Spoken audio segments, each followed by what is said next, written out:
हम कंटिन्यू करने वाले हैं हमारा लीनियर इक्वेशन मैट्रिसेस में। तो चलिए, नॉन होमोजीनियस लीनियर इक्वेशन चालू है हमारा टॉपिक, अगर आपको याद नहीं होगा तो। क्या रहेगा question? Investigate for what value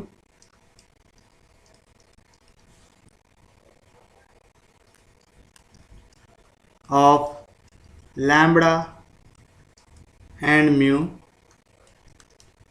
the equation x plus y plus z equal to 6, x plus y plus z equal to 6, x plus 2y plus 3z equal to 10, x plus 2y plus lambda z equal to mu has first unique solution, second infinitely many solutions, third no solution। क्या कह रहा है question? आपको यहाँ पे पूछा गया है कि ऐसी कौन सी वैल्यू रहेंगी लैम्बडा और म्यू की, जिसके लिए यहाँ पे जो इक्वेशन दिया हुआ है, जो सिस्टम ऑफ इक्वेशन दिया हुआ है, उसमें पहला केस यूनिक सॉल्यूशन मिलना चाहिए, दूसरा केस इनफाइनाइटली मेनी सॉल्यूशंस मिलना चाहिए, और तीसरा नो सॉल्यूशन मिलना चाहिए। ठीक है, बहुत ज्यादा इंपॉर्टेंट क्वेश्चन है, इसको अच्छे से देखिएगा। ठीक है, शुरुआत आप लोगों को याद होगा हम लोग कैसे करते थे। हम पहले लिखते थे given system of linear equation को, तो क्या लिखेंगे हम लोग? The given system of linear equation is, क्या दिया हुआ है? Given system of linear equation. आपको जितनी इक्वेशन दी है उनको एक के नीचे एक लिखना है। पहली इक्वेशन क्या दी हुई है? x plus y plus z equal to 6। दूसरी इक्वेशन क्या दी हुई है? x plus 2y plus 3z equal to 10। क्या है तीसरी equation? x plus 2y plus lambda z equal to mu. दी हुई है, ये तीन इक्वेशन हमको दी हुई है। अब हम क्या करेंगे? इन इक्वेशन को लिखेंगे मैट्रिक्स फॉर्म में। तो क्या लिखेंगे? Writing above equation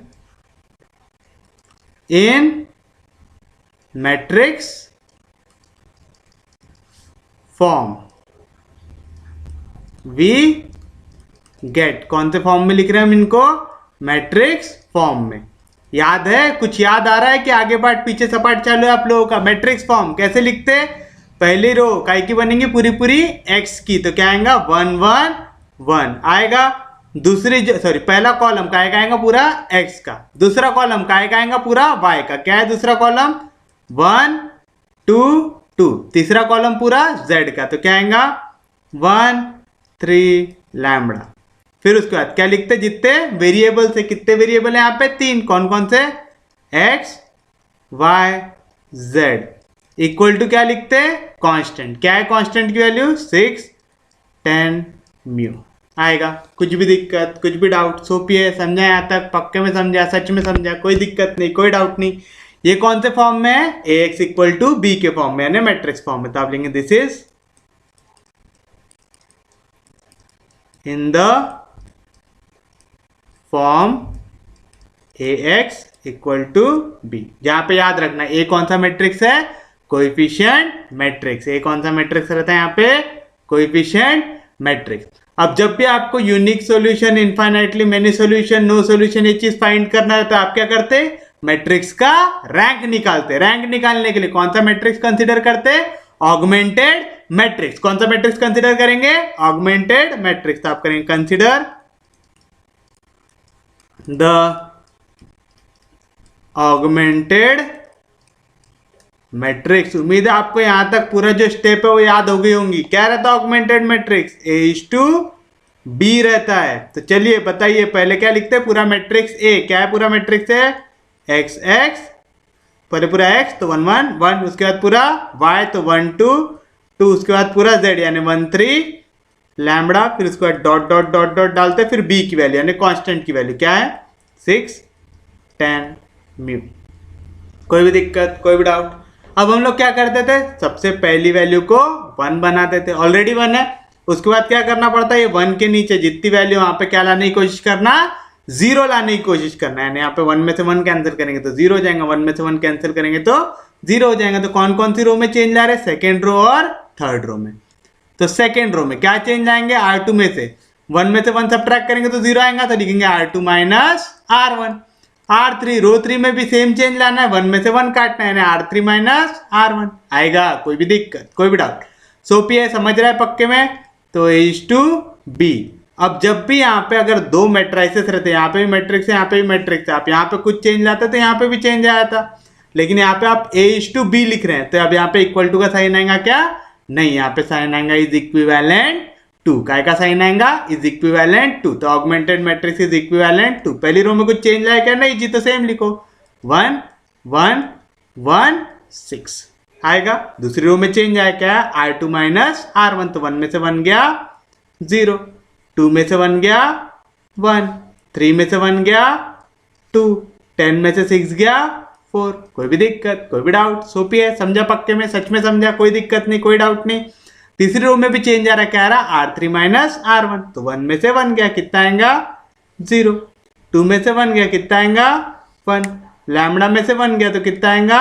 lambda minus 1, और म्यू में से 6 गया तो कितना आएगा? Mu minus 6। कोई भी दिक्कत, कोई भी डाउट? सोपिए, समझा पक्के में? याद रखना यहाँ पे डॉट डॉट डॉट डॉट ऐसा डाल देना, जहाँ पे भी बी की वैल्यू लिखते हैं ना वहाँ पे डॉट डॉट से रिप्रेजेंट करना।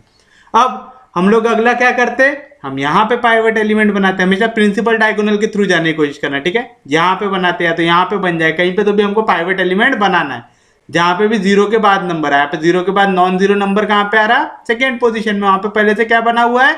1 बना हुआ है ना? तब यहाँ पे क्या करेंगे, इसके नीचे क्या बनाएंगे? 0 बनाएंगे। 0 बनाने के लिए फिर से कितना सब्ट्रैक्ट करना पड़ेगा? 1 में से 1 गया तो 0 यानी R3 माइनस R2। तो नेक्स्ट स्टेप क्या रहेंगे? R3 minus R2। कौन से रो में चेंज ला रहे हैं? R3 में।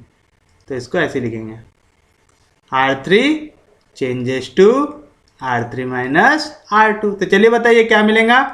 A:B augmented matrix is equivalent to. कैसे इक्विवेलेंट आएगा? 1 1 1 6। पहले रो में कोई चेंज नहीं, दूसरे रो में कोई चेंज नहीं, तो 0 1 2 4। तीसरी रो में चेंज आ रहा, 0 में से 0 गया 0, 1 में से 1 गया 0, लैम्बडा माइनस 1 में से 2 गया तो लैम्बडा माइनस 3, म्यू माइनस 6 में से 4 गया तो म्यू माइनस 10 आएगा। कोई भी दिक्कत? म्यू माइनस 6 पहले से था -4, -6 -4 कितना आ जाएगा? -10। यहाँ पे -1 पहले से था, -1 -2 कितना हो जाएगा? -3। अब इसके आगे आप इसको सॉल्व कर सकते क्या? नहीं कर सकते। क्यों? क्योंकि यहाँ पे लैम्बडा -3 है, यहाँ पे म्यू -10 है। हमको ना लैम्बडा की वैल्यू मालूम है ना म्यू की वैल्यू मालूम है, तब इसके आगे हम सॉल्व कर सकते क्या? नहीं कर सकते। अब देखो क्या बोल रहा है, आपको लैम्बडा और म्यू की ऐसी वैल्यूज निकालना है, पहला जिस केस में क्या आना चाहिए? Unique solution. क्या आना चाहिए? Unique solution. तो हम पहला वाला क्वेश्चन अब सॉल्व करेंगे। किसके लिए? For unique solution. Unique solution कब आता है? यूनिक सॉल्यूशन याद है? जिनको नहीं याद एक बार देख लो। यूनिक सॉल्यूशन कब आता है? यूनिक सॉल्यूशन हमने पढ़ा था जब रैंक ऑफ मैट्रिक्स ए ये इक्वल रहता है रैंक ऑफ ऑगमेंटेड मैट्रिक्स से, ये इक्वल रहता है नंबर ऑफ वेरिएबल्स से। याद आ रहा है? पक्के में आ रहा है? फिर उसके बाद infinite number of solution, infinitely many solutions कब रहता? जब रैंक ऑफ मैट्रिक्स ए यानी रैंक ऑफ कौन सा मैट्रिक्स? कोएफिशिएंट मैट्रिक्स, ये इक्वल रहता है रैंक ऑफ ऑगमेंटेड मैट्रिक्स से, लेकिन ये लेस रहता है नंबर ऑफ वेरिएबल्स से। याद आ रहा पक्के में? और नो सॉल्यूशन, नो सॉल्यूशन कब रहता है? जब रैंक ऑफ कोएफिशिएंट मैट्रिक्स से इक्वल नहीं रहे रैंक ऑफ ऑगमेंटेड मैट्रिक्स से। ये तीन चीजें उम्मीद है सबको याद होंगी। यूनिक सॉल्यूशन कब रहता है? जब rank of matrix coefficient matrix से इक्वल रहता है रैंक ऑफ ऑगमेंटेड मैट्रिक्स से, ये इक्वल रहता है नंबर ऑफ वेरिएबल से। इनफाइनाइट नंबर ऑफ सॉल्यूशन कब रहते हैं? जब रैंक ऑफ कोएफिशिएंट मैट्रिक्स से इक्वल रहता है रैंक ऑफ ऑगमेंटेड मैट्रिक्स से, बट ये लेस रहते हैं नंबर ऑफ वेरिएबल से। और नो सॉल्यूशन कब रहता है? जब कोएफिशिएंट मैट्रिक्स और हमारे ऑगमेंटेड मैट्रिक्स का रैंक सेम नहीं रहे, दोनों अलग आने चाहिए। याद रहेगा पक्के में? तो चलिए देखिए, पहला कौन सा निकालना है हमको? Unique solution. कौन सा सॉल्यूशन चाहिए? Unique solution. तो एक सिस्टम ऑफ इक्वेशन के पास यूनिक सॉल्यूशन कब आता? जब रैंक ऑफ कोएफिशिएंट मैट्रिक्स से इक्वल है रैंक ऑफ ऑगमेंटेड मैट्रिक्स से, जो इक्वल है नंबर ऑफ वेरिएबल से। तो आप क्या लिखेंगे? The system of equation has a unique solution if, कब यूनिक सॉल्यूशन कब आता? जब rank of coefficient matrix is equal to rank of augmented matrix, ये इक्वल रहना चाहिए कैसे? नंबर ऑफ वेरिएबल से। कैसे इक्वल आना चाहिए? नंबर ऑफ वेरिएबल से होना चाहिए। अब नंबर ऑफ वेरिएबल्स तो हमको मालूम यहाँ पे कौन कौन से एक्स वाई और जेड। कितने वेरिएबल हो गए? 3। कौन कौन से? एक्स वाई और जेड। तो आप लिखेंगे हियर। क्या मालूम है हमको यहाँ पे? हियर क्या दिया हुआ है हमको? Number of variables. ये कितने दिए हुए हमको? 3। कितना दिया हुआ है नंबर ऑफ वेरिएबल्स? 3। देयरफॉर इस केस में हमको रैंक ऑफ मैट्रिक्स ए यानी rank of coefficient matrix equal रहेगा रैंक ऑफ ऑगमेंटेड मैट्रिक्स, ये इक्वल रहना चाहिए नंबर ऑफ वेरिएबल्स से। और नंबर ऑफ वेरिएबल्स कितने हैं? 3। तो अगर इस केस में आपको यूनिक सॉल्यूशन चाहिए तो यहाँ पे आपका रैंक ऑफ जो मैट्रिक्स है कोएफिशिएंट मैट्रिक्स से इक्वल होना चाहिए रैंक ऑफ ऑगमेंटेड मैट्रिक्स से। और ये कितना आना चाहिए? 3 आना चाहिए। अब इस मैट्रिक्स का रैंक 3 कब आएगा?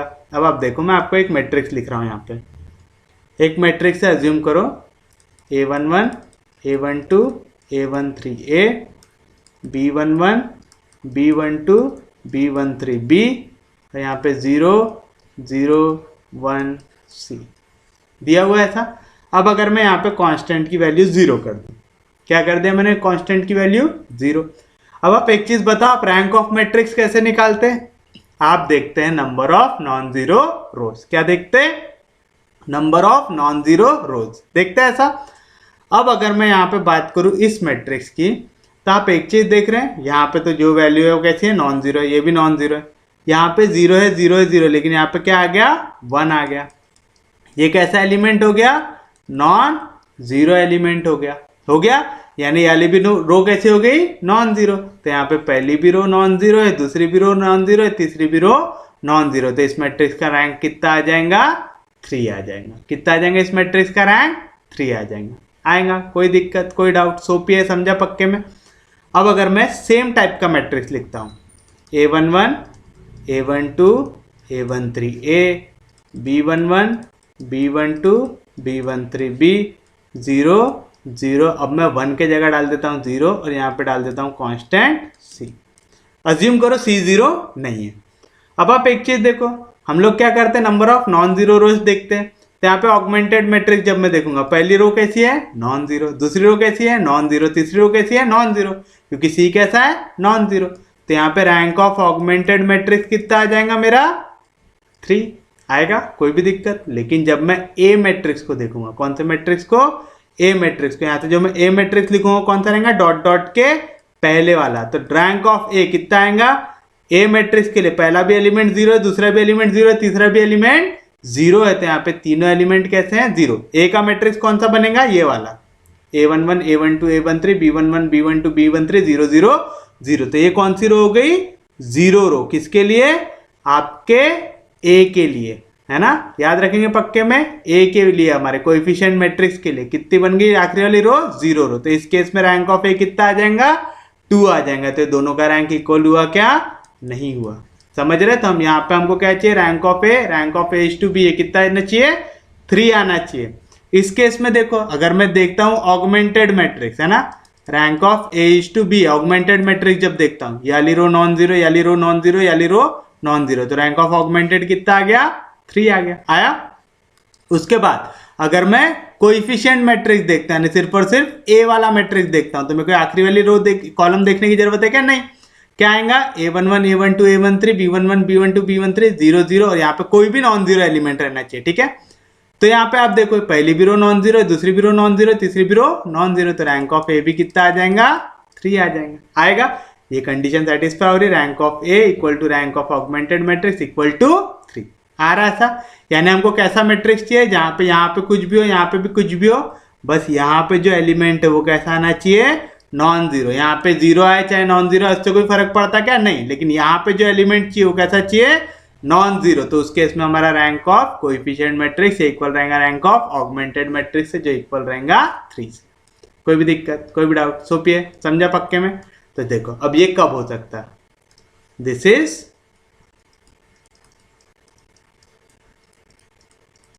पॉसिबल व्हेन, कब पॉसिबल है ऐसा? जब हमको क्या चाहिए?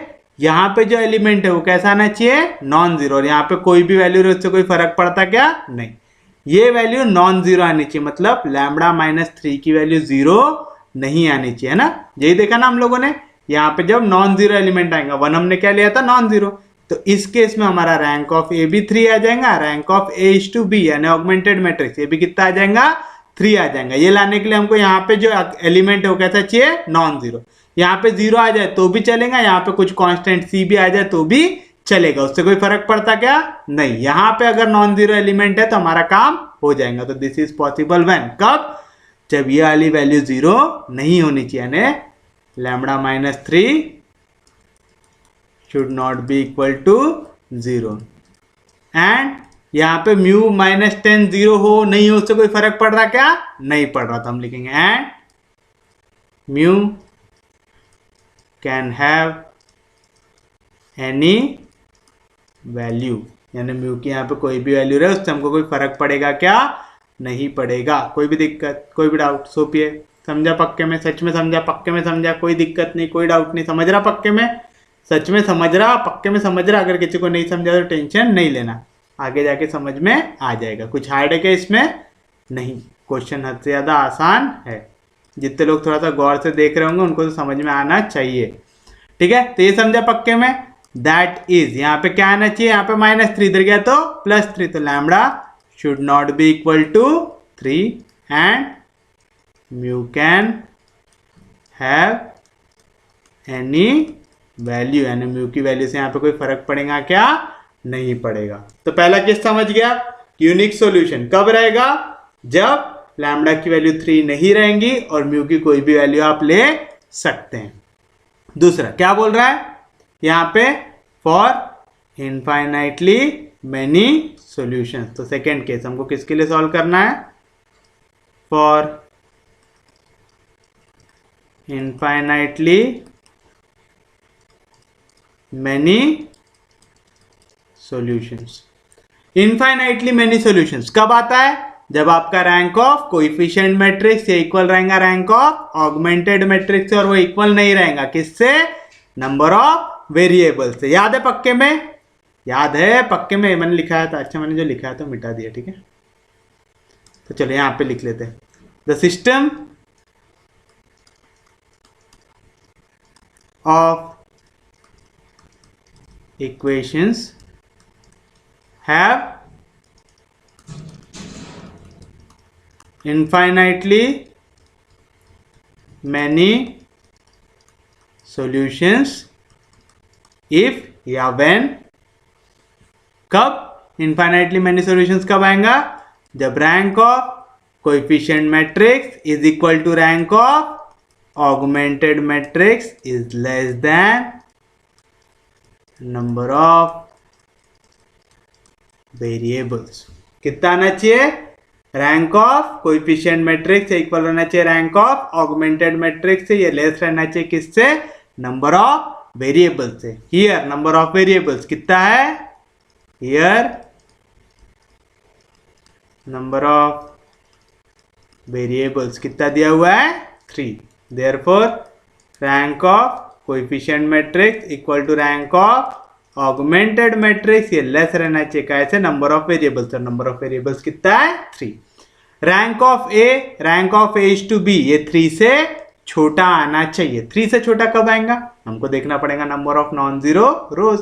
नंबर ऑफ नॉन जीरो रोज, अभी देखो यहाँ पे कितनी रो है, 3 है ऐसा। हमको क्या चाहिए, ये 3 से छोटा आना चाहिए। 3 से छोटा कब आएगा, जब यहाँ पे भी 0 हो, यहाँ पे भी 0 हो, यहाँ पे भी 0 और यहाँ पे भी 0 हो, यानी कुछ इस तरीके का मैट्रिक्स बने। जब हमारा क्या है मैट्रिक्स यहाँ पे 1 1 1 6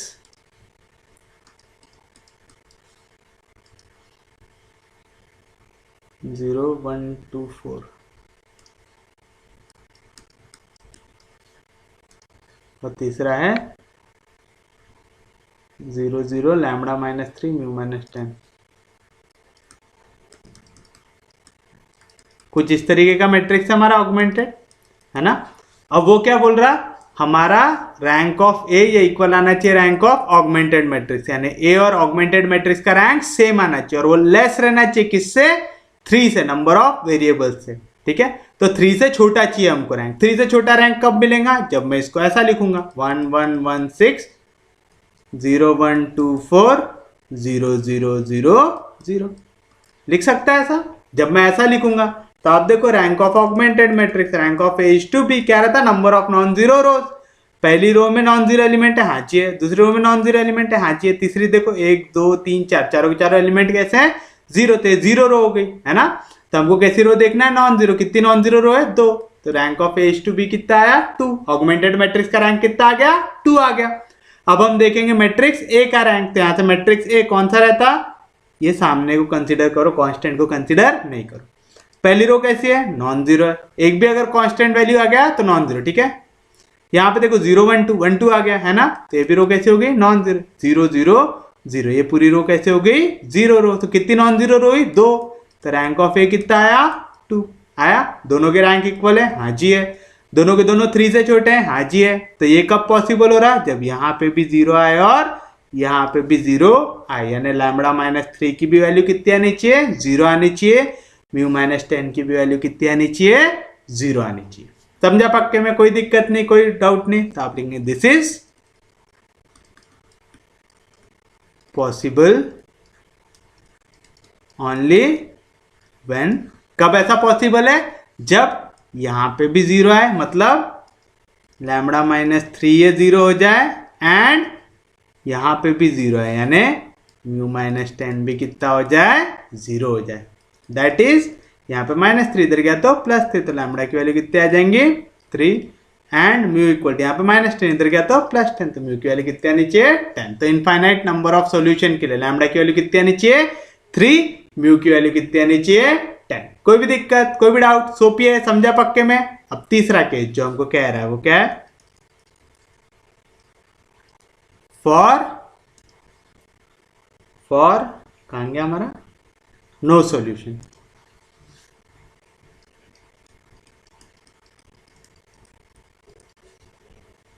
अगर हमको सॉल्यूशन नहीं चाहिए तो उस केस में कब होगा, नॉन सॉल्यूशन कब रहता, द सिस्टम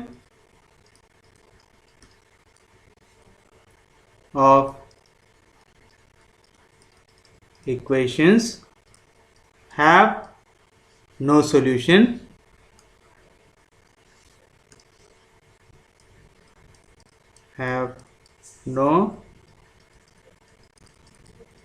सॉल्यूशन इफ, कब सॉल्यूशन नहीं रहता, जब rank of coefficient matrix of rank और ऑगमेंटेड मैट्रिक्स इक्वल ना हो, यानी rank of A is not equal to rank of A is to B, यानी ऑगमेंटेड मैट्रिक्स और कोएफिशिएंट मैट्रिक्स का रैंक सेम ना हो। अब बताइए रैंक सेम कब नहीं होगा। ठीक है, यही केस को कंसीडर करते हैं जो हमने लिया था अभी तक। चलो अब हमको क्या लाना है, इनका रैंक सेम नहीं होना चाहिए। इनका रैंक सेम कब नहीं हो सकता?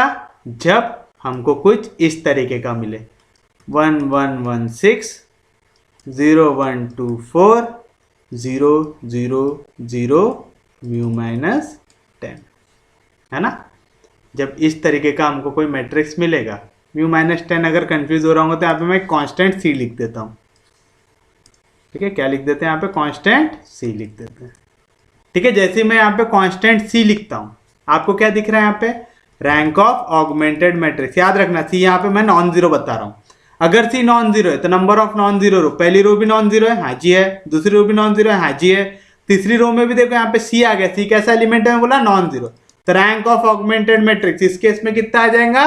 3 आ जाएगा। आएगा, कोई भी दिक्कत, कोई भी डाउट? लेकिन अगर मैं ए मैट्रिक्स देखूं, ए मैट्रिक्स कैसे देखते हैं? डॉट डॉट वाले के बाद वाले को छोड़ देना, यानी ये क्या हो गया हमारे लिए? हमारा कोएफिशिएंट मैट्रिक्स। तो यहाँ पे ए की रैंक कैसे गिनेंगे? पहली रो नॉन जीरो है, हाँ जी है, दूसरी रो नॉन जीरो है, हाँ जी है, तीसरी रो में देखो 0 0 0, यानी कैसी रो हो गई?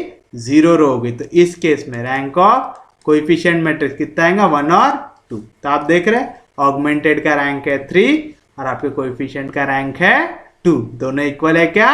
नहीं है। तो ये किसका सॉल्यूशन रहेगा? नो सॉल्यूशन का। अगर मैं इसी को ऐसा लिख देता 1 1 1 6 0 1 2 4 0 0 C 0, क्या लिखा मैंने? 0 0 C 0, यानी कांस्टेंट इधर आ गया रहता, तब क्या होता? आप देखो पहली रो नॉन जीरो, दूसरी रो नॉन जीरो, यहाँ पे C है इसमें, तो ये भी कैसी हो गई? नॉन जीरो रो। तो इस केस में ऑगमेंटेड का रैंक कितना आता था? 3 आता था।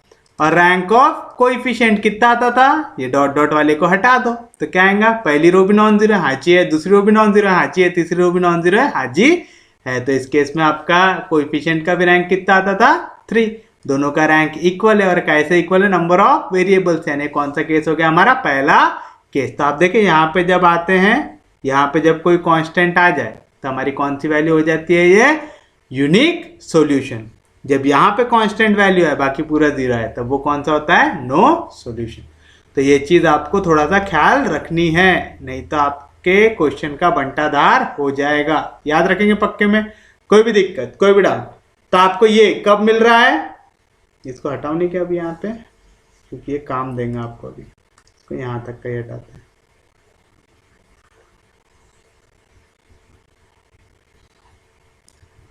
तो ये पॉसिबल कब होगा? दिस इज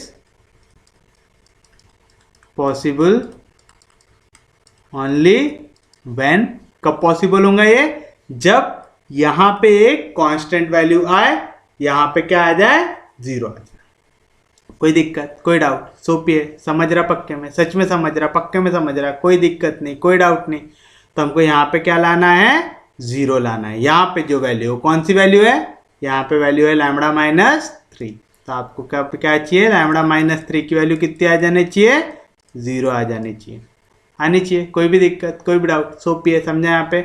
और आपको यहाँ पे क्या चाहिए? ये जो कांस्टेंट वाली वैल्यू है ना, ये क्या आनी चाहिए? 0 नहीं आनी चाहिए, है ना। याद रखेंगे पक्के में? ये 0 नहीं आनी चाहिए। 0 नहीं आनी चाहिए, यानी कोई भी कांस्टेंट वैल्यू आनी चाहिए, यानी mu minus 10 should not be equal to 0। ये समझा? यहाँ पे क्या आना चाहिए? 0 आना चाहिए। और यहाँ पे एक ऐसी वैल्यू आनी चाहिए जो नॉन जीरो रहे। यहाँ पे क्या प्रेजेंट था हमारा? Lambda minus 3। तो लैम्बडा माइनस 3 कितना आना चाहिए? 0 आना चाहिए। और यहाँ पे क्या प्रेजेंट था? म्यू माइनस 10, ये 0 नहीं आना चाहिए। तो lambda should be equal to 0, lambda minus 3 should be equal to 0 and mu minus 10 should not be equal to 0। That is lambda की वैल्यू कितनी आनी चाहिए? यहाँ पे माइनस 3 रहेगा तो +3 एंड म्यू यहाँ पे माइनस 10 रहेगा तो +10, तो mu should not be equal to 10। तो this is your final answer. उम्मीद है समझाऊंगा। क्वेश्चन थोड़ा सा लंबा था, ट्रिकी था, हार्ड था, लेकिन अगर आप अच्छे से प्रैक्टिस करेंगे तो आपको आ जाएंगे। इसमें कुछ भी हार्ड चीज थी क्या? नहीं, बस थोड़ा सा दिमाग लगाना था। देखो फिर से क्या बोल रहा, investigate for what value of lambda and mu. Lambda और म्यू की वैल्यू निकालना है। ये इक्वेशन दिया हुआ है। पहला चाहिए यूनिक सॉल्यूशन, दूसरा चाहिए इनफाइनाइटली मेनी सॉल्यूशन, तीसरा चाहिए नो सॉल्यूशन। शुरुआत हमेशा हर क्वेश्चन की ऐसी करते थे। Given system of linear equation is, पहली इक्वेशन, दूसरी इक्वेशन, तीसरी इक्वेशन लिखे।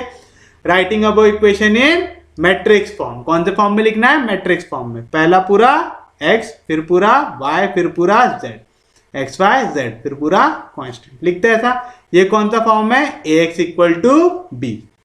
फिर आप करते हैं ऑगमेंटेड मैट्रिक्स को कंसीडर, यानी ए इज टू बी को कंसीडर। तो पहले पूरा ए लिखो 1 1 1 1 2 2 1 3 लैम्बडा, फिर उसके बाद डॉट डॉट डॉट डालो, फिर पूरा बी लिखो 6 10 म्यू। आया, कोई भी दिक्कत, कोई भी डाउट, सोपी है, समझा पक्के में। अब पहली चीज यहाँ पे 1 बनाने की कोशिश करो, ऑलरेडी बना है। नेक्स्ट स्टेप क्या रहती, यहाँ पे जो वैल्यूज है इनको क्या बनाओ, 0 बनाओ। कैसे बनाएंगे, 1 में से 1 गया 0, 1 में से 1 गया 0, यानी R2 को चेंज करना R2 माइनस R1, R3 को चेंज करना R3 माइनस R2 किए। उसके बाद आप देखो हम लोग कोशिश क्या करते हैं अगली, यहाँ पे 1 बनाने की, ऑलरेडी बना है। फिर उसके बाद क्या करते हैं, इसके नीचे क्या बनाते हैं, 0 बनाते हैं। तो क्या करेंगे, R3 माइनस R2 क्या आ गया, यहाँ पे 0 आ गया। नेक्स्ट जो चीज हम करते थे, हम क्या करते थे, यहाँ पे 1 या तो यहाँ पे 0 बनाने की कोशिश करते थे, लेकिन अब बना सकते क्या, नहीं बना सकते, क्योंकि यहाँ पे लैम्बडा माइनस 3 दिख रहा है, यहाँ पे म्यू माइनस 10 दिख रहा है, हमको लैम्बडा और म्यू की वैल्यू नहीं मालूम। तो अब हम देखेंगे हमको क्वेश्चन में क्या बोल रहा है, सबसे पहले निकालो यूनिक सॉल्यूशन। कौन सा सॉल्यूशन निकालना है, यूनिक सॉल्यूशन। तो for unique solution, unique solution कब आता, the system of equation has unique solution कब, जब रैंक ऑफ कोएफिशिएंट मैट्रिक्स ये इक्वल है रैंक ऑफ ऑगमेंटेड मैट्रिक्स है जो इक्वल है नंबर ऑफ वेरिएबल्स है। ये किसके लिए है, यूनिक सॉल्यूशन के लिए। यहाँ पे नंबर ऑफ वेरिएबल कितना है, 3, तो रैंक ऑफ ए ये इक्वल रहना चाहिए rank of A to B, यानी कोएफिशिएंट मैट्रिक्स का रैंक इक्वल रहना चाहिए ऑगमेंटेड मैट्रिक्स के रैंक से जो इक्वल रहना चाहिए नंबर ऑफ वेरिएबल्स से। याद रखेंगे नंबर ऑफ वेरिएबल्स कितना है, यहाँ पे 3 है। कोई भी दिक्कत, कोई भी डाउट, सोपी यहाँ तक समझा, पक्के में सच में समझा। तो अगर आपको याद होगा तो हमने यहाँ तक निकाल लिया है ऑगमेंटेड मैट्रिक्स। कितना निकाला हमने ऑगमेंटेड मैट्रिक्स, तो augmented matrix is equivalent to,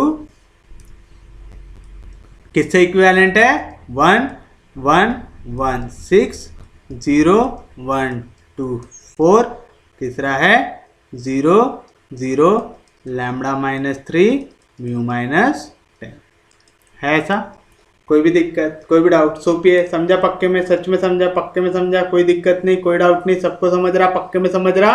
तब आप देखिए हमको यहाँ पे करना क्या है, हमको बोल रहा है हमारा रैंक ऑफ मैट्रिक्स ए ये इक्वल आना चाहिए रैंक ऑफ ऑगमेंटेड मैट्रिक्स से जो इक्वल आना चाहिए 3 से, है ना। यानी हमको रैंक ऑफ ए और रैंक ऑफ ऑगमेंटेड मैट्रिक्स दोनों कितना प्रूव करना है, 3 कब होगा, जब पहली भी रो नॉन जीरो रहे, दूसरी भी रो नॉन जीरो रहे, तीसरी भी रो नॉन जीरो रहे, है ना। रैंक 3 कब आएगा, जब तीनों की तीनों रो कैसी रहे, नॉन जीरो, है ना। रैंक ऑफ मैट्रिक्स क्या रहता, number of non zero rows से इक्वल रहता। पहली रो तो ऑलरेडी नॉन जीरो है, दूसरी रो भी नॉन जीरो, तीसरी रो को भी क्या प्रूव करना है, नॉन जीरो। अब तीसरी रो नॉन जीरो प्रूव करने के 2 तरीके, ठीक है। एक तो आप इसको नॉन जीरो प्रूव कर दो, या तो आप इसको नॉन जीरो प्रूव कर दो, है ना। लेकिन हमको यहाँ पे रैंक ऑफ मैट्रिक्स ए और रैंक ऑफ ऑगमेंटेड मैट्रिक्स दोनों कितना आना चाहिए, 3 आना चाहिए, है ना। और दोनों में जो वैल्यू कॉमन है ए में भी और ऑगमेंटेड में भी, वो कौन सी वैल्यू है, लैम्बडा माइनस 3।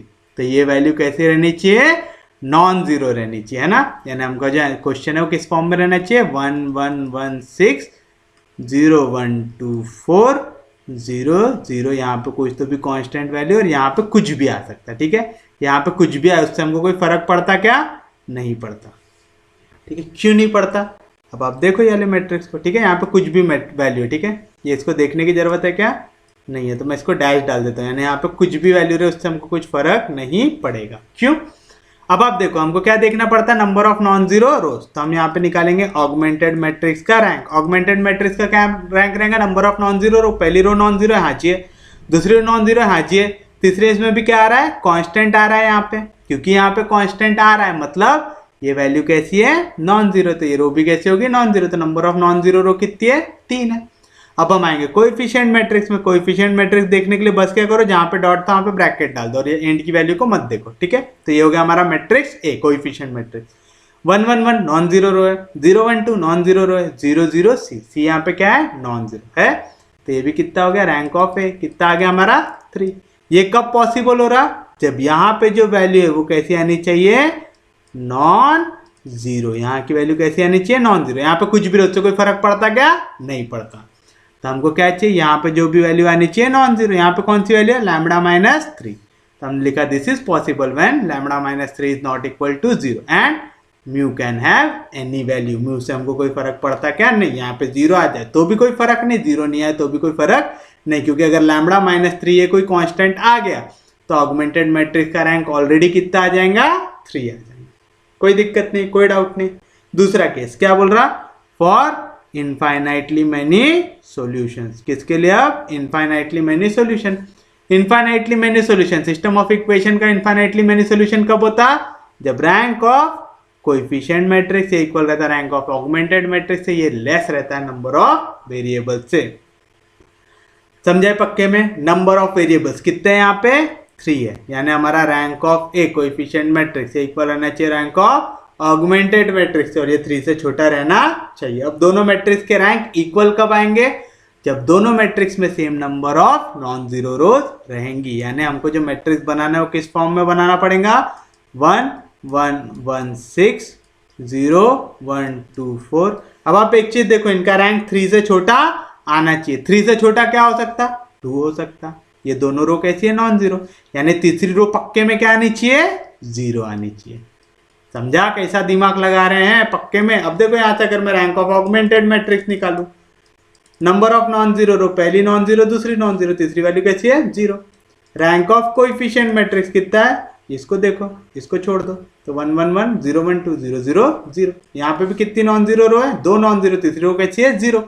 तो हमारे इस केस में दोनों का रैंक कैसा आ रहा, इक्वल आ रहा, और ये दोनों के दोनों कैसे छोटे हैं, 3 से छोटे हैं। है क्या, कोई भी दिक्कत, कोई भी डाउट, यानी ये वाली कंडीशन कब आएंगी, जब यहाँ पे भी 0 और यहाँ पे भी 0 है, यानी लैम्बडा -3 भी 0 हो जाए, म्यू -10 भी 0 हो जाए। तो this is possible only when lambda -3 भी 0 हो जाए, म्यू -10 भी 0 हो जाए। यहाँ पे -3 इधर गया तो +3, -10 इधर गया तो +10। तो लैम्बडा की वैल्यू 3 होनी चाहिए, म्यू की वैल्यू 10 होनी चाहिए।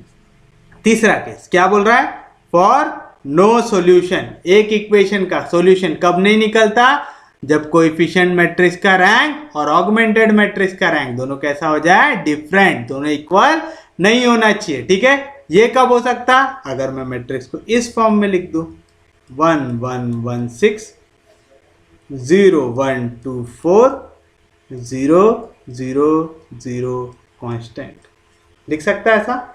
अब इस केस में देखो, ऑगमेंटेड मैट्रिक्स जब मैं लिखूंगा तो रैंक ऑफ ऑगमेंटेड मैट्रिक्स, बताइए कितना आएगा, पहली रो नॉन जीरो, दूसरी रो नॉन जीरो, तीसरी रो में यहाँ पे कांस्टेंट है, कांस्टेंट कैसा है, नॉन जीरो। तो यहाँ पे रैंक कितने आ जाएंगे, 3, क्योंकि नंबर ऑफ नॉन जीरो रो, पहली भी नॉन जीरो, दूसरी भी नॉन जीरो, तीसरी भी नॉन जीरो। उसके बाद मैं कौन सा मैट्रिक्स लूंगा, कोएफिशिएंट मैट्रिक्स, यानी ए लूंगा। तो डॉट डॉट की जगह को हटा देना, डॉट डॉट के बात वालों को नहीं देखना।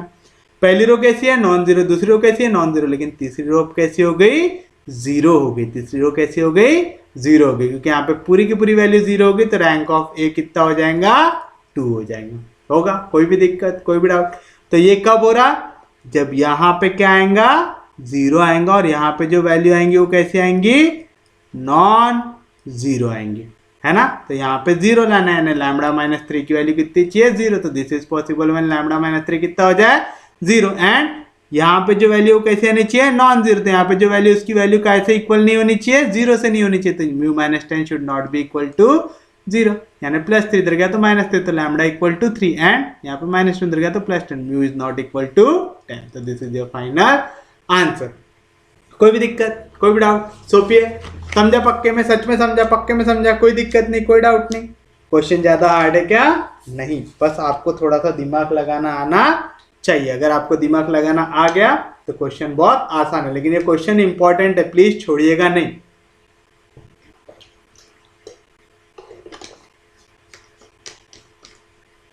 तो चलिए हम बढ़ते हैं हमारे अगले क्वेश्चन की ओर।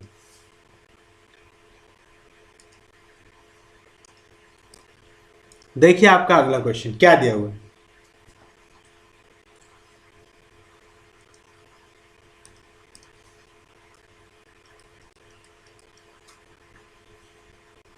for what value of lambda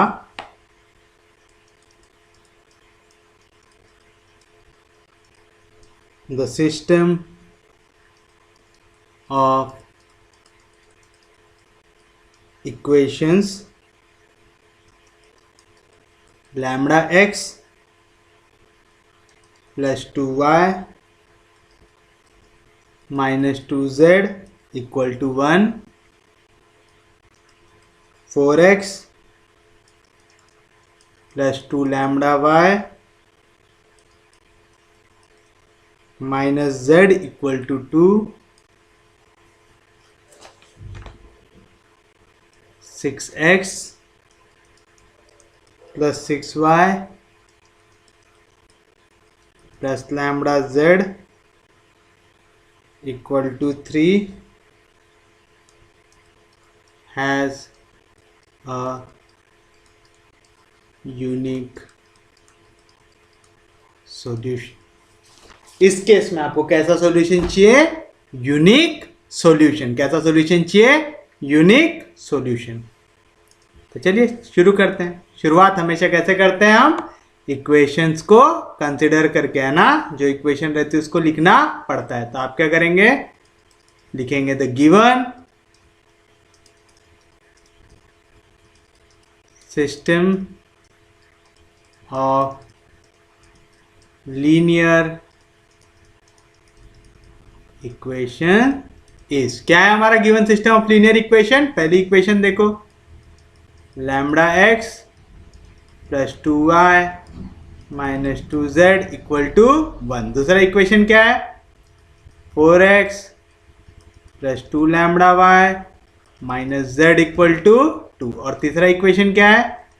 6x plus 6y plus lambda z equal to 3. अब ये इक्वेशन को कौन से फॉर्म में लिखेंगे? मैट्रिक्स फॉर्म में. तो आप लिखेंगे writing above equation in matrix form we get. क्या मिलेगा? पहले पूरा x क्या आएगा? लैम्बडा 4 6, फिर पूरा y यानी 2 लैम्बडा 6, फिर पूरा z यानी -2 -1 लैम्बडा. उसके बाद x y z equal to constant यानी 1 2 3. This is in the form. कौन से फॉर्म में? ax equal to b.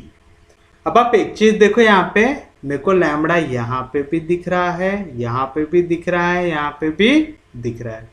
अगर आपको याद होगा हम लोग यार क्वेश्चन को किस तरीके से सॉल्व करते, तो हम सबसे पहले यहाँ पे 1 लाते थे, उसके बाद यहाँ पे 0 बनाते थे, है ना. फिर उसके बाद यहाँ पे कैसे तो भी 1 लाने की कोशिश करते थे, फिर यहाँ पे 0 बनाते थे. बट यहाँ पे जहाँ पे भी 1 लाने की बारी आती है वहाँ पे क्या आ रहा है? लैम्बडा आ रहा है ना. तो ये क्वेश्चन थोड़ा सा हार्ड हो जाएगा अगर वो मेथड से जाएंगे. तो यहाँ पे एक चीज़ आप याद रखना, इसका यूनिक सॉल्यूशन कब आता है. ठीक है, एक जो भी आपका सिस्टम ऑफ इक्वेशन दिया हुआ है उसका यूनिक सॉल्यूशन तब आएगा जब आपका ये जो कोएफिशिएंट मैट्रिक्स है ये एक नॉन सिंगुलर मैट्रिक्स हो. कब आएगा? जब आपका ये कोएफिशिएंट मैट्रिक्स कैसा रहना चाहिए? Non singular. तो इसको लिखना और याद रखना. ठीक है, तो क्या याद रखना हमको? वी नो दैट वाली मेथड से क्यों नहीं जा रहे, समझ रहा? यहाँ पे 1 बनाते थे, उसके बाद फिर क्या करते थे? यहाँ पे जीरोस बनाते थे. यहाँ पे 1 बनाने के लिए लैम्बडा से डिवाइड करना पड़ेगा. फिर जब सब्ट्रैक्ट करेंगे तो डिवीजन में लैम्बडा आते जाएगा, क्वेश्चन बहुत ज़्यादा हार्ड हो जाएगा. तो हम थोड़ा सा एक अल्टरनेटिव मेथड पे जा रहे हैं. कौन सी मेथड है? कि यहाँ पे यूनिक सॉल्यूशन कब होता है? यूनिक सॉल्यूशन कब आता है? जब आपका सिस्टम ऑफ इक्वेशन जो आपने लिखा हुआ है उससे जो कोएफिशिएंट मैट्रिक्स बनता है, कोएफिशिएंट मैट्रिक्स यानी जो मैट्रिक्स ए बनता है, ये कैसा बनना चाहिए? Non singular. कैसा बनना चाहिए? नॉन सिंगुलर, यानी उसके डिटरमिनेंट की वैल्यू 0 नहीं आनी चाहिए. तो वी नो दैट. क्या मालूम है हमको? The system of equations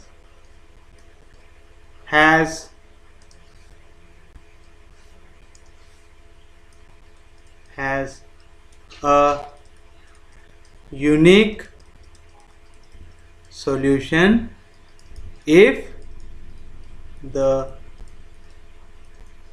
coefficient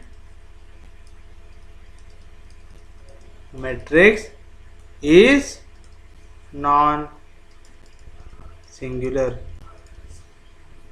याद रखेंगे, कोएफिशिएंट मैट्रिक्स कैसा आना चाहिए, non singular, that is determinant of A should not be equal to 0। याद रखेंगे, आपका एक मैट्रिक्स का यूनिक सॉल्यूशन कब होगा, जब कोएफिशिएंट मैट्रिक्स कैसा रहना चाहिए, नॉन सिंगुलर, यानी उसके डिटर्मिनेंट की वैल्यू 0 नहीं आनी चाहिए। दैट इज क्या रहेगा, डिटर्मिनेंट ऑफ ए, यानी डिटर्मिनेंट ए की वैल्यू क्या है यहाँ पे, लैम्बडा 2 माइनस 2, उसके बाद 4 2 लैम्बडा माइनस 1, उसके बाद 6 लैम्बडा।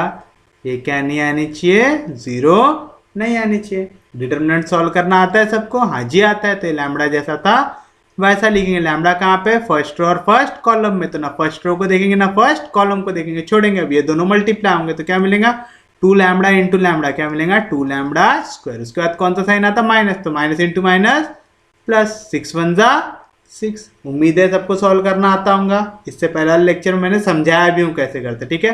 पहली वैल्यू प्लस, दूसरी वैल्यू माइनस, तो माइनस कौन सा नंबर है यहाँ पे, 2। याद रखेंगे, पहली वैल्यू प्लस में आती, दूसरी वैल्यू माइनस में आती, तीसरी वैल्यू प्लस में आती, ठीक है।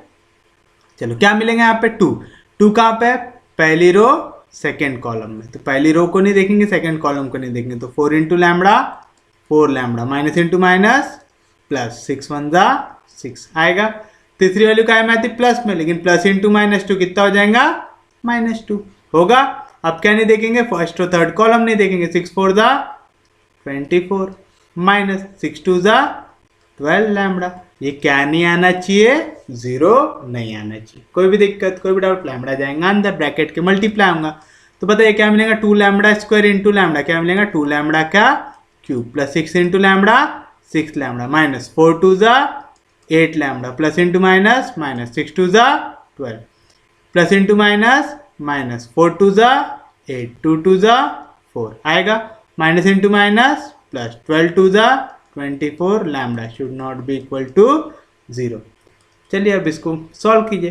पहला आएगा 2 लैम्बडा क्यूब, आ गया। लैम्बडा स्क्वायर की एक भी वैल्यू है क्या, नहीं है, तो लैम्बडा देखो, 6 लैम्बडा प्लस 24 लैम्बडा कितना हो गया, 30 लैम्बडा। 30 लैम्बडा में से 8 लैम्बडा गया तो कितना आएगा, -22 लैम्बडा आएगा। कोई भी दिक्कत, कोई भी डाउट। उसके बाद कांस्टेंट देखो, -12 -48 कितना आएगा, -60 should not be equal to 0। यहाँ पे भी 2 है, ये भी 2 के टेबल में आता है, ये भी 2 के टेबल में आता है, डिवाइड बाय 2 से डिवाइड करेंगे तो क्या मिलेगा, लैम्बडा क्यूब, माइनस 22 को 2 से डिवाइड करेंगे तो 11 लैम्बडा, 60 को 2 से डिवाइड करेंगे तो 30 should not be equal to 0 आएगा। कोई भी दिक्कत, कोई भी डाउट, सोपी यहाँ तक समझा पक्के में, कोई दिक्कत नहीं, कोई डाउट नहीं। तो ये हो गया हमारे लिए इक्वेशन नंबर 1। अब हमको ये इक्वेशन को सॉल्व करना है। जो भी लैम्बडा की वैल्यू आएंगी उसके लिए इसका कौन सा सोल्यूशन रहेगा, यूनिक सॉल्यूशन। कौन सा सॉल्यूशन रहेगा उसके लिए, वो यूनिक सॉल्यूशन। अब देखिए आपको ये कौन से फॉर्म में दिख रहा है, एक इक्वेशन के फॉर्म में दिख रहा है ना। अगर मैं नॉट इक्वल टू को छोड़ दूं, है ना, इक्वल टू 0 ले लूं, सेम लॉजिक लगा सकते हैं हम लोग नॉट इक्वल टू के लिए। अब हमको क्या करना है, यहाँ पे इस इक्वेशन को सॉल्व करना है। कैसे करेंगे, सिंथेटिक डिवीजन मेथड से। सिंथेटिक डिवीजन याद है क्या करते थे, हम पहले एक वैल्यू ऐसी ढूंढेंगे जो इस इक्वेशन को सेटिस्फाई करता है। तो देखो अगर मैं लैम्बडा की जगह 1 रखता हूँ तो 1 का क्यूब कितना आएगा, 1 माइनस यहाँ पे क्या आएगा, -11 -30 तो कितना मिलेगा, -41 40 आ रहा क्या, सेटिस्फाई कर रहा है क्या, नहीं कर रहा। तो दूसरी जगह लैम्बडा की वैल्यू क्या रखेंगे, 2 रखेंगे। 2 का क्यूब 8 माइनस 11 2 जा 22 आएगा, तो -22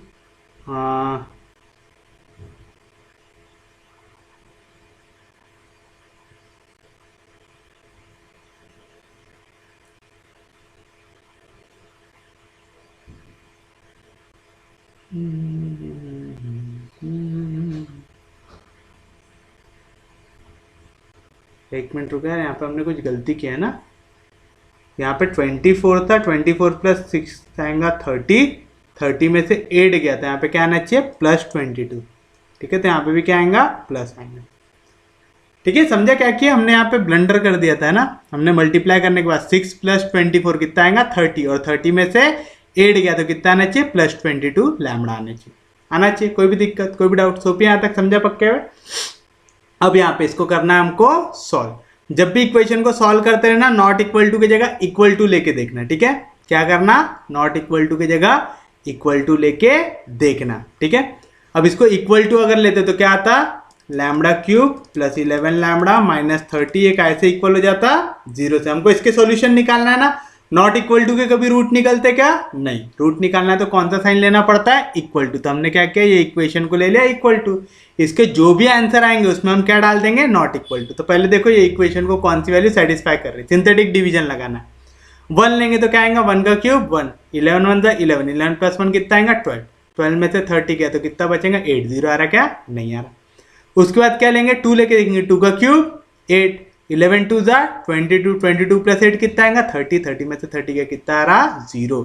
यानी यहाँ पे लैम्बडा की पहली वैल्यू जो सेटिस्फाई कर रही हो कौन सी है, 2 कर रही। कोई भी दिक्कत, कोई भी डाउट? लैम्बडा की जगह 2 रखेंगे तो 2 का क्यूब 8 प्लस 2 इंटू 11 22, 22 प्लस 8 कितना आएगा 30, 30 में से 30 क्या तो क्या आ रहा 0।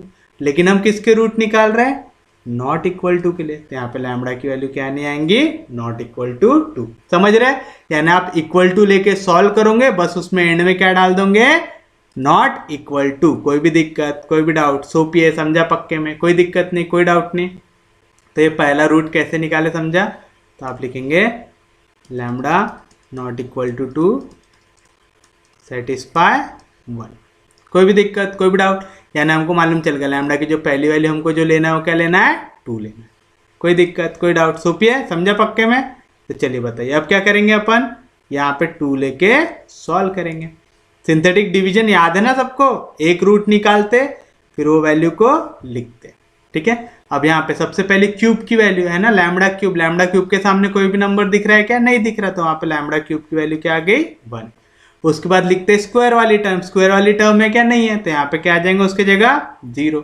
उसके बाद कोएफिशिएंट 1 वाली टर्म कितना आएगा 11, कांस्टेंट कितना है -30। समझा क्या किए, हमेशा ये जो इक्वेशन रही ना इसको स्टैंडर्ड फॉर्म में लिखना, ठीक है? स्टैंडर्ड फॉर्म क्या रहेगा, लैम्बडा क्यूब। उसके बाद क्या आना चाहिए, लैम्बडा स्क्वायर। स्क्वायर दिख रहा है क्या, नहीं, तो आप लिखोगे 0 लैम्बडा स्क्वायर। उसके बाद लैम्बडा का पावर 1 क्या है, +11 लैम्बडा। उसके बाद कांस्टेंट यानी -30 आएगा। तो यहाँ पे पहले वाले का कोएफिशिएंट क्या है 1, दूसरे वाले का कोएफिशिएंट 0, तीसरे वाले का कोएफिशिएंट 11, चौथे वाले का कोएफिशिएंट -30। कोई भी दिक्कत, कोई भी डाउट? सोपी है, समझा पक्के में? सच में समझा, पक्के में समझा? कोई दिक्कत, कोई डाउट? सोपी है।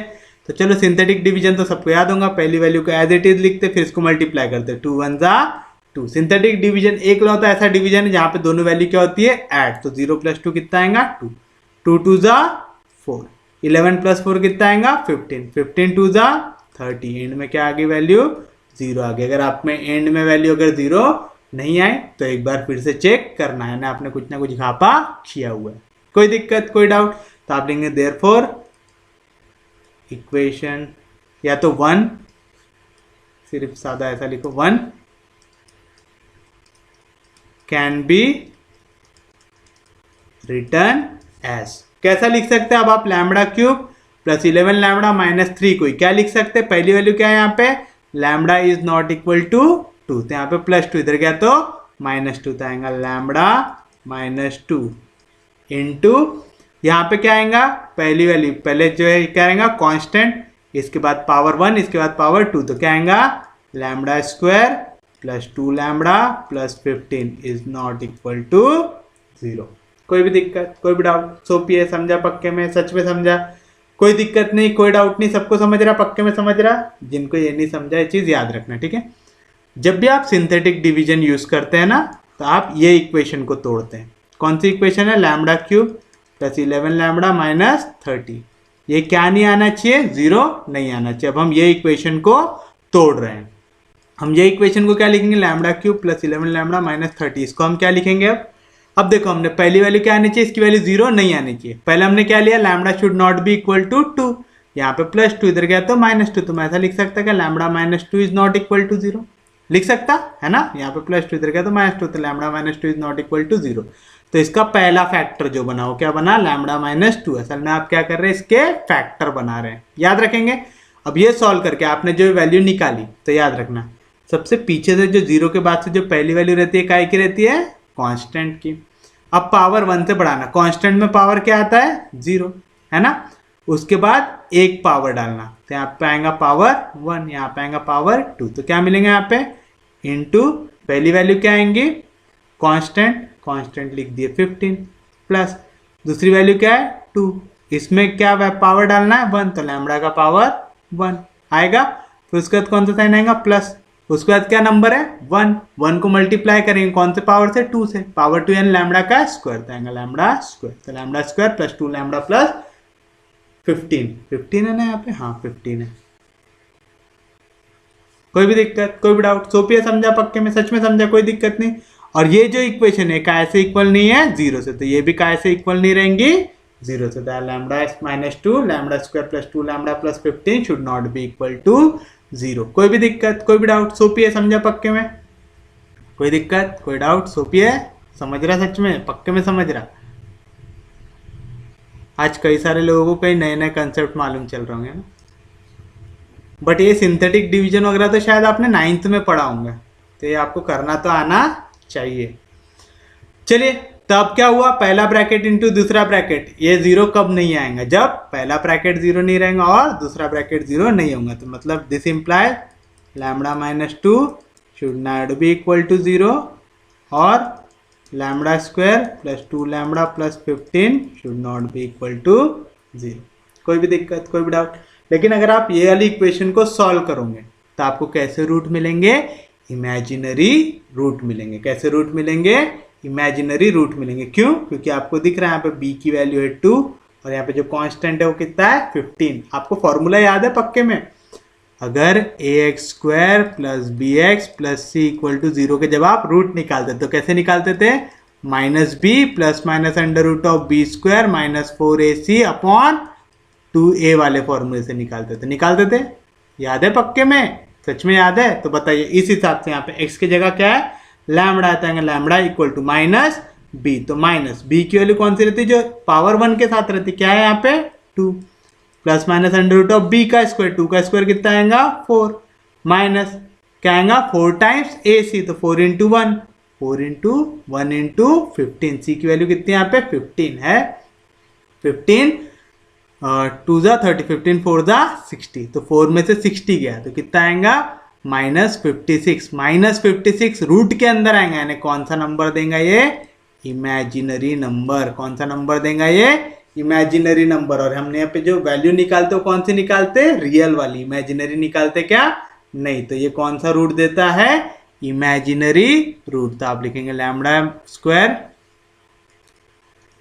Plus 2 lambda plus 15 not equal to 0 gives imaginary roots. Therefore आपको क्या मिलेगा, इसको फिर लेने की कंसीडर करने की जरूरत है क्या, नहीं, हम इमेजिनरी नंबर निकालते क्या नहीं, तो क्या आएगा lambda minus 2 should not be equal to 0, तो therefore lambda minus 2 should not be equal to 0। This implies lambda की वैल्यू कितनी नहीं आनी चाहिए 2, तो लैम्बडा की वैल्यू अगर 2 नहीं रहेंगी तो ये इक्वेशन कैसा रहेगा, यूनिक सॉल्यूशन। कैसा रहेगा यहाँ पे सॉल्यूशन, यूनिक सॉल्यूशन। कोई भी दिक्कत, कोई भी डाउट? सोपीता, समझा पक्के में, सच में समझा, पक्के में समझा। क्वेश्चन थोड़ा सा ट्रिकी है, आज हम लोग थोड़े से हार्ड वाले क्वेश्चन देख ले रहे हैं ताकि हमको जब अगला टॉपिक हम चालू करें तो इजी क्वेश्चन से चालू कर पाए। हम लोग अगला जो पढ़ेंगे वो कौन सा रहेगा, होमोजीनियस इक्वेशन। अभी हम कौन से देख रहे हैं, नॉन होमोजीनियस लीनियर इक्वेशन। क्या बोल रहा है, for what value of lambda the system of equation, पहली इक्वेशन दूसरी तीसरी हैज अ यूनिक सॉल्यूशन। तो हमने given system of linear equation लिखा, पहली इक्वेशन दूसरी इक्वेशन तीसरी इक्वेशन, इसको लिखेंगे मैट्रिक्स फॉर्म में, यानी पहले पूरा x फिर पूरा y फिर पूरा z फिर x y z equal to constant लिखे। कौन से फॉर्म में, ये ax इक्वल टू b के फॉर्म में।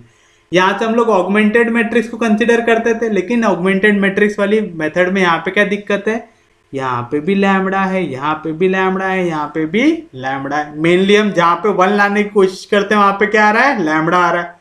इसको हटाने के लिए क्या करना पड़ेगा, डिवाइड बाय लैम्बडा करना पड़ेगा। डिवाइड बाय लैम्बडा करेंगे तो यहाँ पे भी लैम्बडा आ जाएंगे, यहाँ पे भी लैम्बडा आ जाएगा, क्वेश्चन हमारे लिए हार्ड हो जाएगा। तो हमने दूसरी मेथड यूज की, कौन सी, हमको ये मालूम है कि सिस्टम ऑफ इक्वेशन का यूनिक सॉल्यूशन होता है कब, जब कोएफिशिएंट मैट्रिक्स कैसा होता है, नॉन सिंगुलर, यानी डिटर्मिनेंट ऑफ ए क्या नहीं आना चाहिए, जीरो नहीं आना चाहिए। कोई भी दिक्कत, कोई भी डाउट? सोपी है, समझा पक्के में? सच में समझा, पक्के में समझा, कोई दिक्कत नहीं, कोई डाउट नहीं। यानी mod of A should not be equal to zero. Mod of a निकाल लो, एक हमारा कोएफिशिएंट मैट्रिक्स ये रहता, इसको डाल दो डिटर्मिनेंट के अंदर, इसको किया सॉल्व, एक इक्वेशन मिली, कौन सी? Lambda cube plus 11 lambda minus 30 should not be equal to zero.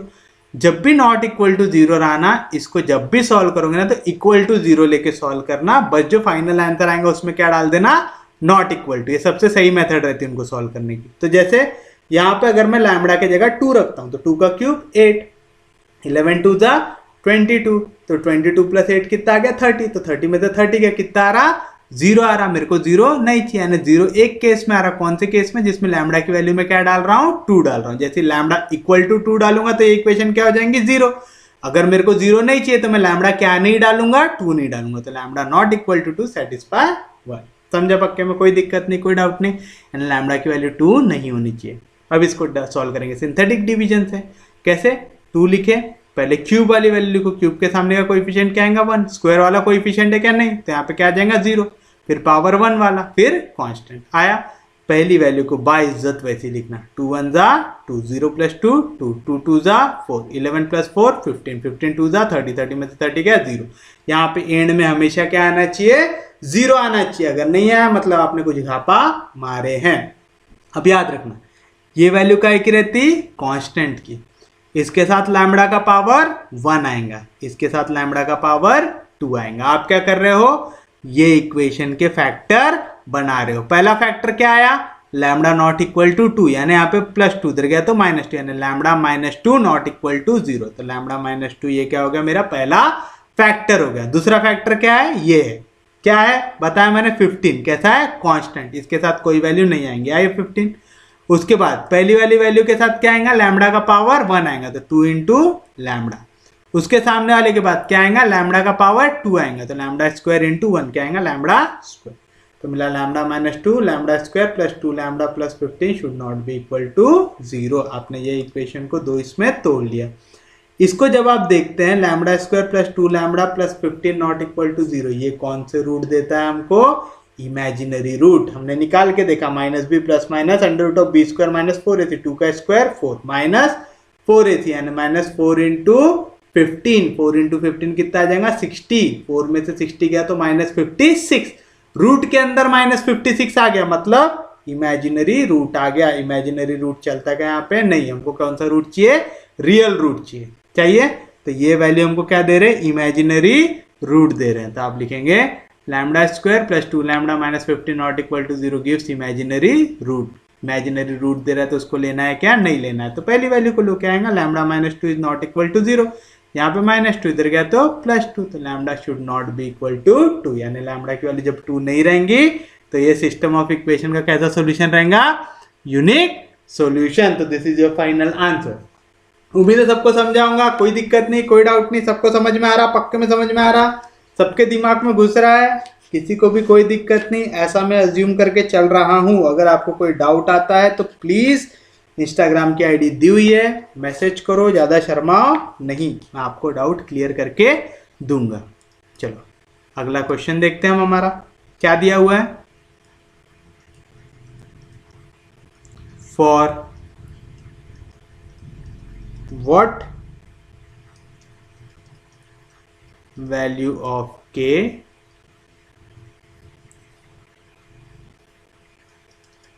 the set of equations 2x minus 3y plus 6z minus 5t equal to 3, y minus 4z plus t equal to 1, 4x minus 5y plus 8z minus 9t equal to k has first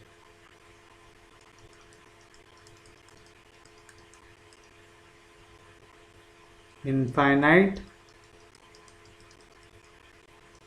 solution, second no solution।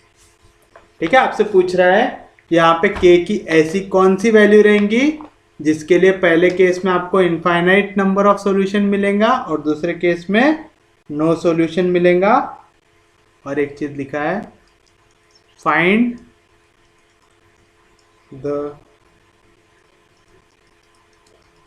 solution in case of infinite solution।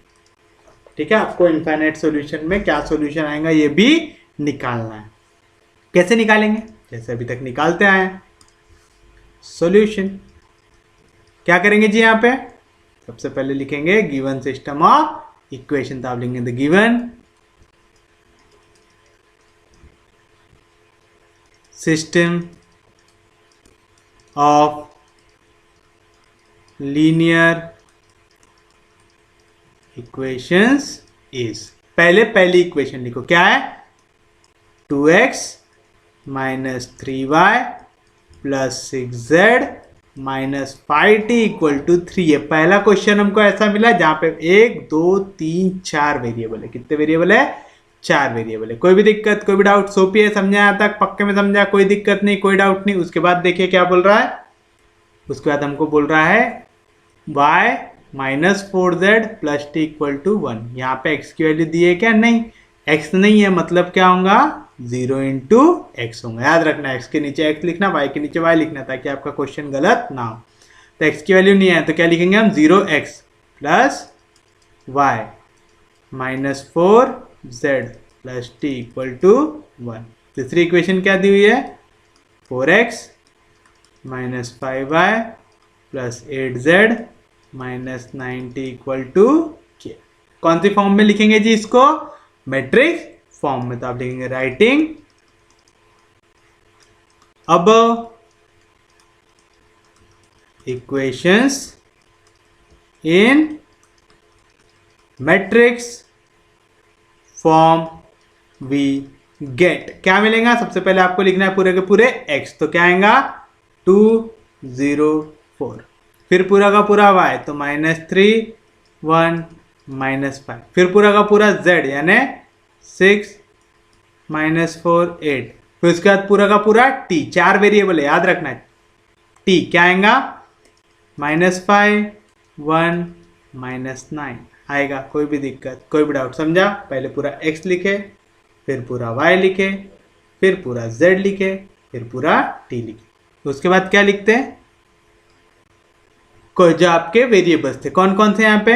x y z t equal to क्या लिखते हैं यहाँ पे? Constant. क्या है constant? 3 1 k। ये कौन से फॉर्म में है जी? This is in the form, कौन सा form? ax equal to b, यानी पहला मैट्रिक्स a है, दूसरा x है, तीसरा b है। अब आप क्या करेंगे? आप ऑगमेंटेड मैट्रिक्स करेंगे कंसीडर। तो आप लेंगे कंसीडर द ऑगमेंटेड मैट्रिक्स। चलिए बताइए, ऑगमेंटेड मैट्रिक्स कौन सा रहता? A:B, यानी पहले क्या लिखेंगे? पूरा का पूरा मैट्रिक्स A। क्या है पूरा मैट्रिक्स A? 2 0 4 -3 1 -5 6 -4 8 -5 1 -9। उसके बाद डॉट डॉट डॉट डॉट डालेंगे। उसके बाद आएगा आपका कांस्टेंट। कांस्टेंट क्या है? 3 1 k। कोई भी दिक्कत, कोई भी डाउट? अब देखो, हम लोग पहले चीज क्या करते हैं? यहाँ पे 1 लाने की कोशिश करते हैं, लेकिन यहाँ पे 1 लाने के लिए 2 से डिवाइड करेंगे। 2 से डिवाइड करेंगे तो यहाँ पे भी डिवीजन में 2, यहाँ पे भी डिवीजन में 2। पालने पूरा था क्या? नहीं पूरा था, तो बिल्कुल यहाँ पे 1 नहीं लाते। वन लाना कंपलसरी रहता है क्या? नहीं, लेकिन वन लाने से यहाँ पे आपका क्वेश्चन आसान बन जाता है। जैसे आप इसको करते हैं ना, जब भी सब्ट्रैक्ट करने की कोशिश करते हैं, वन रहा तो वही नंबर से मल्टीप्लाई करो और सब्ट्रैक्ट करो, तो क्वेश्चन आसान हो जाता है। करके हम यहाँ पे वन लाते हैं, ठीक है, याद रखेंगे हमेशा। पाइवट एलिमेंट जब भी बनाने की कोशिश करते हैं तो यहाँ पे क्या लाते हैं? वन लाते हैं। कोई दिक्कत? तो हम यहाँ पे नंबर ऑफ नॉन जीरो रोज वाली मेथड से सॉल्व करने की कोशिश करेंगे और यहाँ पे वन लाएंगे क्या? नहीं। क्यों? क्योंकि मेरे को दिख रहा है नीचे क्या नंबर है? 4। अगर मैं इसको इससे 2 2 जार करूंगा तो क्या हो जाएगा? 4 हो जाएगा। अभी भी सब्ट्रैक्ट करने के लिए यहाँ पे वन लाने की जरूरत है क्या? नहीं, आसानी से हो रहा है। तो दिमाग लगाना, ठीक है। जहाँ पे भी थोड़ा सा स्मार्टली काम कर सकते हो कर लेना, ठीक है। तो यहाँ पे थर्ड रो पे चेंज आना है, सेकंड रो पे तो ऑलरेडी 0 है, तो यहाँ पे थर्ड रो में चेंज आएंगे। तो third row changes to R3 minus, क्या करना है? 4 में से किसको सब्ट्रैक्ट करेंगे? 4 को। 4 कब बनेगा? जब इसको 2 से मल्टीप्लाई करेंगे। 2 2 जा 4, यानी पहली रो को 2 से मल्टीप्लाई करना है। 2 टाइम्स रो 1। तो बताइए क्या मिलेगा आपको? Augmented matrix is equivalent to. कैसे इक्विवेलेंट आएगा? पहले रो में कोई चेंज आया क्या? नहीं, तो सेम है। 2 -3 6 -5 3। दूसरी रो में कोई चेंज आया? नहीं जी, सेम है। 0 1 -4 1 1। तीसरी रो में चेंज आया? हाँ जी आया। 4 में से 2 2 जा 4, 4 में से 4 गया 0। -5 2 से मल्टीप्लाई करो, माइनस इंटू माइनस प्लस, 3 2 जा 6, 6 में से 5 गया, कितना आएगा? 1 आएगा। कोई भी दिक्कत? यहाँ पे क्या आएगा? 8 माइनस 6 2 जा 12, 8 में से 12 गया तो कितना आएगा? -4। -9 माइनस इंटू माइनस प्लस, 5 2 जा 10, 10 में से 9 गया, कितना आएगा? 1 आएगा।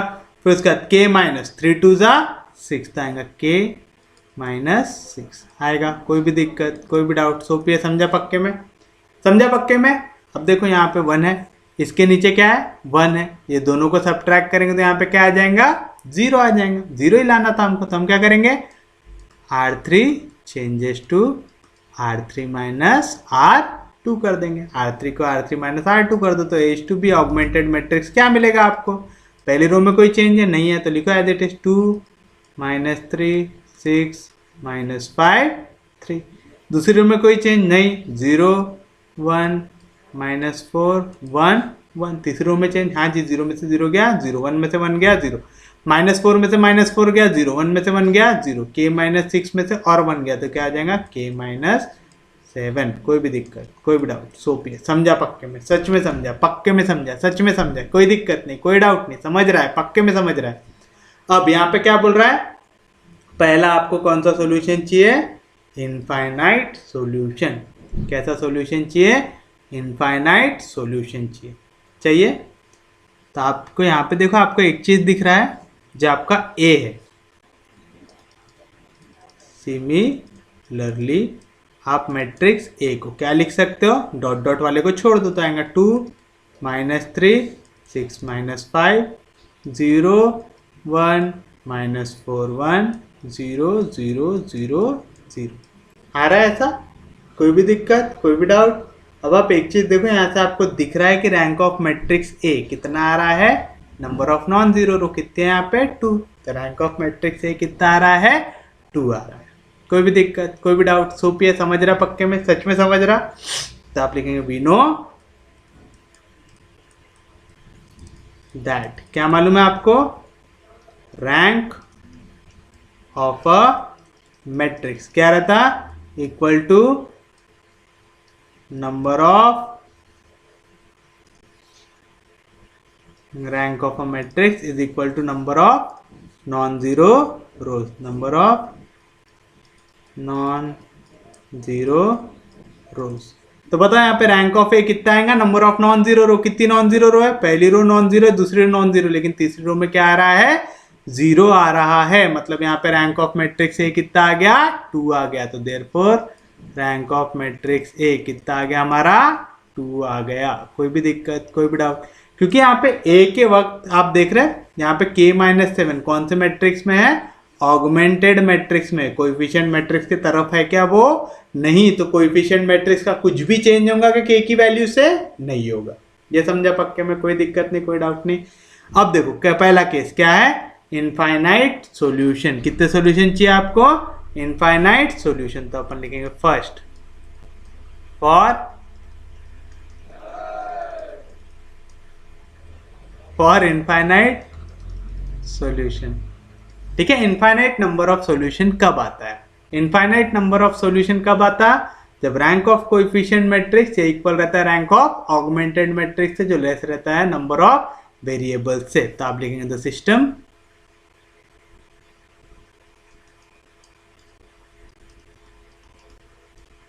System of equations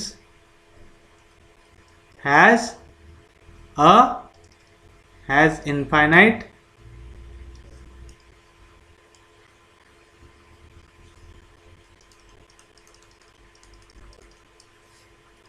number of solution when, कब होता है ऐसा? इनफाइनाइट नंबर ऑफ सॉल्यूशन कब रहता?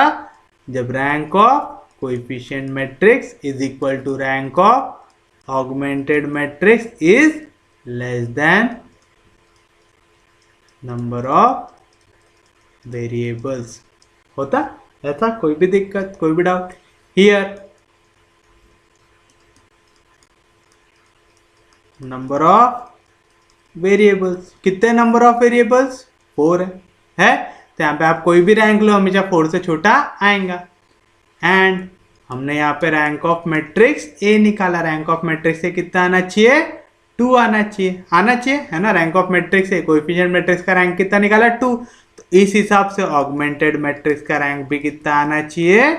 2 आना चाहिए। कोई भी दिक्कत, कोई भी डाउट? समझे यहाँ तक? रैंक ऑफ ऑगमेंटेड मैट्रिक्स 2 आना चाहिए, यानी उसकी नॉन जीरो रोज कितनी होनी चाहिए? 2 रो नॉन जीरो होनी चाहिए, यानी पहली रो भी नॉन जीरो, दूसरी रो भी नॉन जीरो। तो तीसरी रो कौन सी रो होनी चाहिए? 0 रो होनी चाहिए। और वो रो 0 लाने के लिए यहाँ पे क्या वैल्यू आनी चाहिए? 0 आनी चाहिए। समझा पक्के में? यानी ये जो वैल्यू आखिर की वैल्यू क्या आनी चाहिए? 0 आनी चाहिए, है ना। ये लास्ट वैल्यू क्या आनी चाहिए? 0 आनी चाहिए। तो this is possible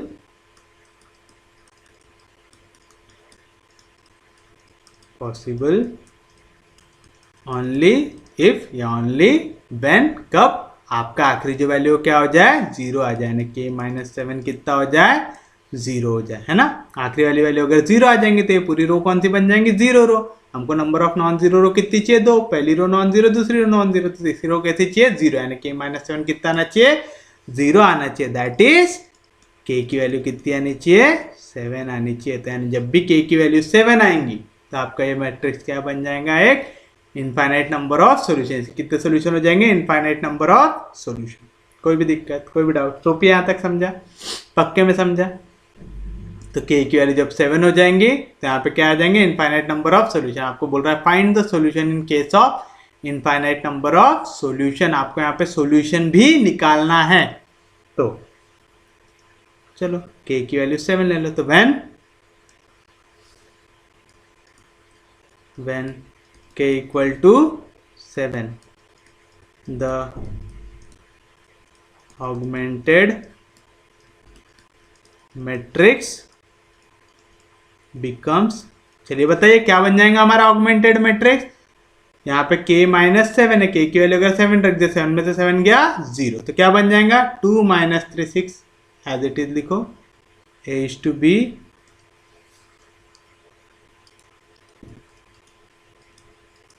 is equivalent to 2 - 3 6 - 5 3 6 - 5 3 0 1 - 4 1 1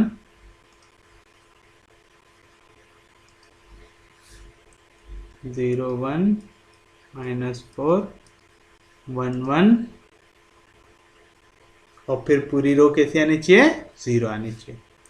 तो 0 0 0 0 0 आएगा ऐसा? कोई भी दिक्कत, कोई भी डाउट? अब हम क्या करते हैं, यहाँ पे पाइवट एलिमेंट देखते हैं। पहला एलिमेंट पाइवट हो गया, ये वाला एलिमेंट पाइवट हो गया। कितने एलिमेंट पाइवट है यहाँ पे?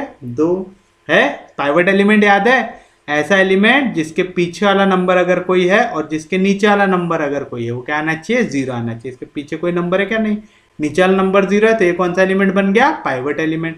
यहाँ पे इसके आगे वाला नंबर 0 हो गया, नीचे वाला नंबर 0 हो गया, तो एक आंसर बन गया पाइवट एलिमेंट। आप इसको देखो -4 की पाइवट क्यों नहीं है, इसके पहले वाला 0 है क्या, नहीं, नीचे वाला 0 है लेकिन पहले वाला 0 है क्या, नहीं, समझा। तो पहले वाला और नीचे वाला दोनों नंबर क्या आने चाहिए, 0, तो वो क्या बन जाता है, पाइवट एलिमेंट। कोई भी दिक्कत, कोई भी डाउट, तो आप लिखेंगे here the pivot elements are in, कौन कौन से कॉलम में, पहले कॉलम में और दूसरे कॉलम में, are in first and second column. Therefore पहला कॉलम किसका रहता है, x का, दूसरा y का, तीसरा z का, चौथा t का। तो यहां पे पहले में और दूसरे में, therefore x and y are basic variables. जिसपे भी पाइवट एलिमेंट रहा हो, कौन से रहते, बेसिक वेरिएबल। अगर आपने यार इससे पहले वाला लेक्चर नहीं देखा ना तो प्लीज देख लो, जहां से लीनियर इक्वेशन चालू हुआ कम से कम वहां से तो देख ही लो, ताकि वाले टॉपिक आपको अच्छे से समझे। तो एक्स और वाई कौन से वेरिएबल हो गए, बेसिक वेरिएबल। एंड बचे कुछ दो, कौन कौन से, कौन कौन सा बचा, जेड और T. And Z and T R free variables. Z और टी कौन से वेरिएबल बन गए, फ्री वेरिएबल्स बन गए। कोई भी दिक्कत, कोई भी डाउट, तब हम ये इनको क्या अज्यूम कर लेंगे, कुछ ना कुछ आर्बिट्ररी कांस्टेंट। तो आप लेंगे let z equal to k1 and t equal to k2। आपने z के जगह ले लिया k1, t के जगह ले लिया k2। कोई भी दिक्कत, कोई भी डाउट। अब आप लिखेंगे the equivalent system of linear equation, the equivalent system of linear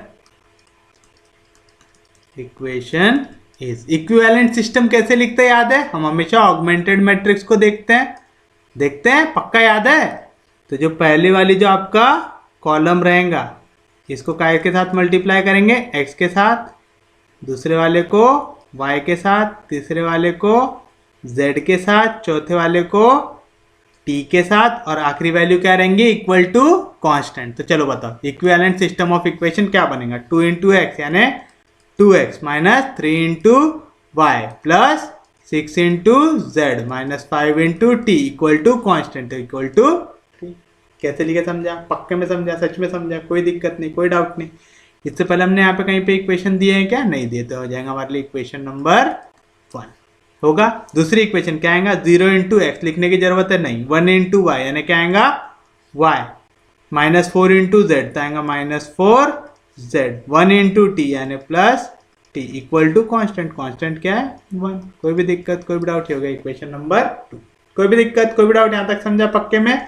अब हम यहाँ पे क्या करेंगे, z के जगह लिखेंगे k1, t के जगह लिखेंगे k2। तो इक्वेशन 2 क्या चेंज हो जाएगा यहाँ पे, y इक्वल टू, यहाँ पे माइनस 4z इधर गया तो 1 प्लस 4z, यहाँ पे प्लस टी इधर गया तो माइनस टी। तो बताइए यहाँ से क्या मिलेगा हमको, y is equal to 1 plus 4 times z के जगह, z की वैल्यू क्या लिया हमने k1 प्लस t के जगह क्या लिए k2, तो माइनस टी, तो यहाँ पे आएगा माइनस k2। काय की वैल्यू आ गई चाहिए, y की वैल्यू आ गई क्या है 1 प्लस 4k1 माइनस k2। अब आप x y और y z और t की वैल्यू कहाँ पे पुट करेंगे 1 में। तो बताओ इक्वेशन 1 क्या मिलेगी आपको, 2x माइनस 3y, y की वैल्यू क्या है 1 प्लस 4k1 माइनस k2, फिर उसके बाद प्लस 6z, z की वैल्यू कितनी है जी यहाँ पे, z की वैल्यू है k1 माइनस 5t, t की वैल्यू क्या है जी यहाँ पे, t की वैल्यू यहाँ पे है k2 equal to constant, constant कितना दिया हुआ है यहाँ पे 3। तो चलिए बताइए क्या मिलेगा आपको, 2x माइनस 3 1 जा 3 प्लस इंटू माइनस माइनस 4 3 जा 12k1 minus into minus plus 3 into k2 3k2 plus 6k1 minus 5k2 equal to 3 आएगा। हमको x की वैल्यू चाहिए क्या जी, तो चलिए बताइए क्या मिलेगा आपको, -3 जैसा था वैसा, यहाँ पे -12, यहाँ पे +6, -12 + 6 कितना आएगा -6k1 +3 -5 कितना आएगा -2k2 इक्वल टू 3। हमको क्या की वैल्यू चाहिए, x की चाहिए, तो बाकी सबको उधर अकेले यहाँ पे +3 -3 इधर गया तो +3 3 + 3 कितना हो जाएगा 6। यहाँ पे -6k2 उधर गया तो +6k1 सॉरी, और यहाँ पे -2k2 उधर गया तो +2k2। हमको x की वैल्यू चाहिए तो डिवाइड बाय 2, तो x की वैल्यू क्या मिलेंगे 6 के टेबल में 2 कितने जाएगा 2 3 जा 6 +2 3 जा 6 +2 1 जा 2, तो क्या है x की वैल्यू 3 + 3k1 + k2। तो this is your final answer. आपने x की वैल्यू भी निकाल लिए, y की वैल्यू भी निकाल लिए, z और t की वैल्यू भी निकाल लिए। तो आप लेंगे therefore x equal to x की वैल्यू क्या आई 3 + 3k1 + k2, 3 + 3k1 + k2, ये हो गया हमारी x की वैल्यू। उसके बाद y की वैल्यू क्या है 1 + 4k1 - k2, 1 + 4k1 - k2, z equal to k1 and t equal to k2 is the required solution। आपको याद होगा हम लोग इसको इनफाइनाइटली मेनी सॉल्यूशन क्यों बोलते हैं, क्योंकि हमने k1 और k2 जो लिया है क्या है आर्बिट्ररी कांस्टेंट है। ये वैल्यू कोई कांस्टेंट वैल्यू है, k1 k2 आप कुछ भी ले सकते हैं। जैसे आप k1 k2 की वैल्यू चेंज करेंगे ये वैल्यू भी चेंज हो जाएगी। यहीं पे हमारा क्वेश्चन खत्म हो गया क्या, नहीं, हमको सेकेंड केस भी सॉल्व करना है। क्या है हमारा second case, for no solution. No solution कब आएगा ये भी आपको निकालना है, आपको नो सॉल्यूशन कब आएगा ये निकालना था। आप लिखेंगे फॉर नो सॉल्यूशन। चलिए बताइए किसी भी सिस्टम ऑफ इक्वेशन में नो सॉल्यूशन कब आता, जब कोएफिशिएंट मैट्रिक्स का रैंक और ऑगमेंटेड मैट्रिक्स का रैंक डिफरेंट आ जाए यानी सेम नहीं आए। तो आप लिखेंगे the system of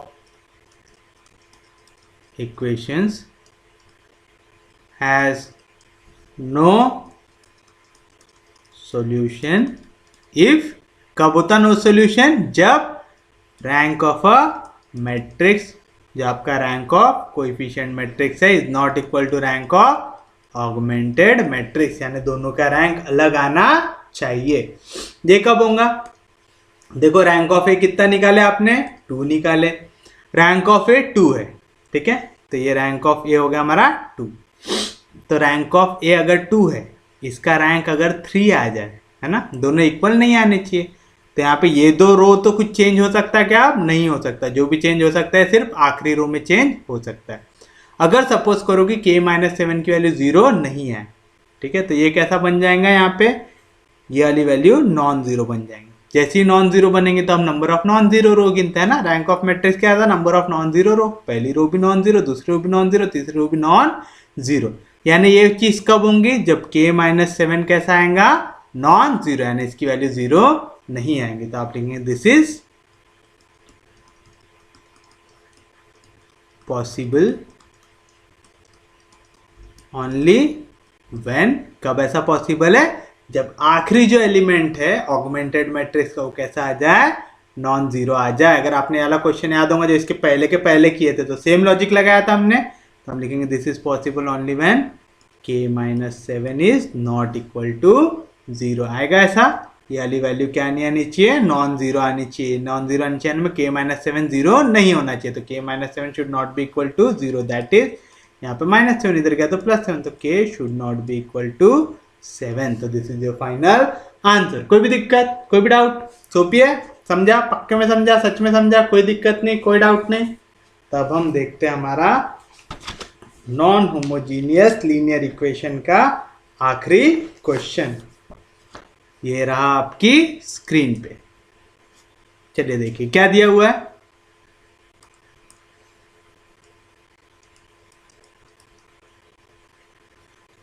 for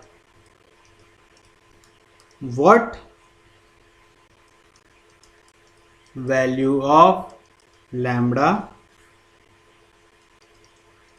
the system of equation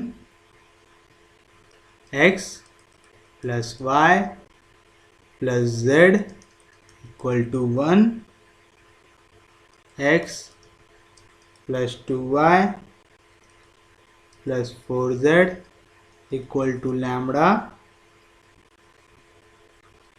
x plus 4y plus 10z equal to lambda square has a solution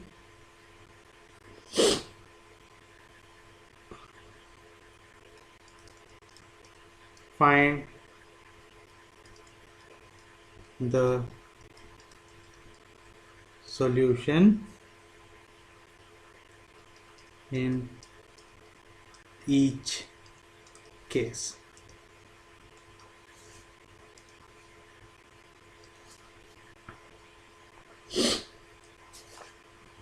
चलिए क्या बोल रहा है, for what value of lambda the system of equation, 3 equation दिया हुआ है, आपको पूछ रहा है इसका कोई ना कोई सॉल्यूशन होना चाहिए। शुरुआत कैसे करेंगे, जैसे अभी तक करते आए हैं। क्या लिखते हैं हम लोग, solution, the given system of linear equations is, क्या है, पहला इक्वेशन क्या है, x plus y plus z equal to 1। दूसरा इक्वेशन क्या है, x plus 2y plus 4z equal to lambda. तीसरा इक्वेशन क्या है, x plus 4y plus 10z equal to lambda square. आएगा, कोई भी दिक्कत, कोई भी डाउट। अब इसके बाद हम लोग क्या करेंगे, इसको लिखेंगे मैट्रिक्स फॉर्म में। कौन से फॉर्म में लिखेंगे, मैट्रिक्स फॉर्म में। कैसे लिखते जी, writing above equations in matrix form we get, पहले पूरा x तो क्या आएगा 1 1 1, फिर पूरा y यानी 1 2 4, फिर पूरा z यानी 1 4 10। उसके बाद जो आपके वेरिएबल्स थे कौन कौन से थे, x y z equal to फिर पूरा कांस्टेंट 1 लैम्बडा लैम्बडा स्क्वायर। कोई भी दिक्कत, कोई भी डाउट, ये कौन से फॉर्म में, ax इक्वल टू b के फॉर्म में। तो this is in the form, कौन से फॉर्म में, ax इक्वल टू b के फॉर्म में। कौन से फॉर्म में, ax इक्वल टू b के फॉर्म में। कोई दिक्कत, कोई डाउट। अब आप क्या करेंगे, ऑगमेंटेड मैट्रिक्स को करेंगे कंसीडर। तो आप कंसीडर द ऑगमेंटेड मैट्रिक्स। क्या है जी हमारा ऑगमेंटेड मैट्रिक्स, a:b। चलिए बताइए, पहले पूरा a लिखेंगे, क्या है 1 1 1 1 2 4 1 4 10, फिर उसके बाद क्या करते हैं, डॉट डॉट डॉट डॉट, उसके बाद कांस्टेंट 1 लैम्बडा लैम्बडा स्क्वायर। कोई भी दिक्कत, कोई भी डाउट। पहले देखो यहाँ पे आपका एक वैल्यू आ गया 1 है, उसके नीचे क्या चाहिए, दोनों के दोनों वैल्यूज 0 चाहिए। क्या चाहिए, उसके नीचे के दोनों वैल्यूज 0 चाहिए। तो कैसे बनाएंगे जी 0, यहाँ पे हम क्या करेंगे, 1 में से 1 गया 0, 1 में से 1 गया 0, तो क्या चेंज करेंगे, R2 changes to R2 minus R1, R3 changes to R3 minus R1। तो बताइए क्या मिलेगा आपका, ऑगमेंटेड मैट्रिक्स। तो augmented matrix is equivalent to, पहली रो में कोई चेंज नहीं तो लिखो 1 1 1 1। दूसरी रो में चेंज, हाँ जी, 1 में से 1 गया 0, 2 में से 1 गया 1, 4 में से 1 गया 3, लैम्बडा में से 1 गया lambda minus 1।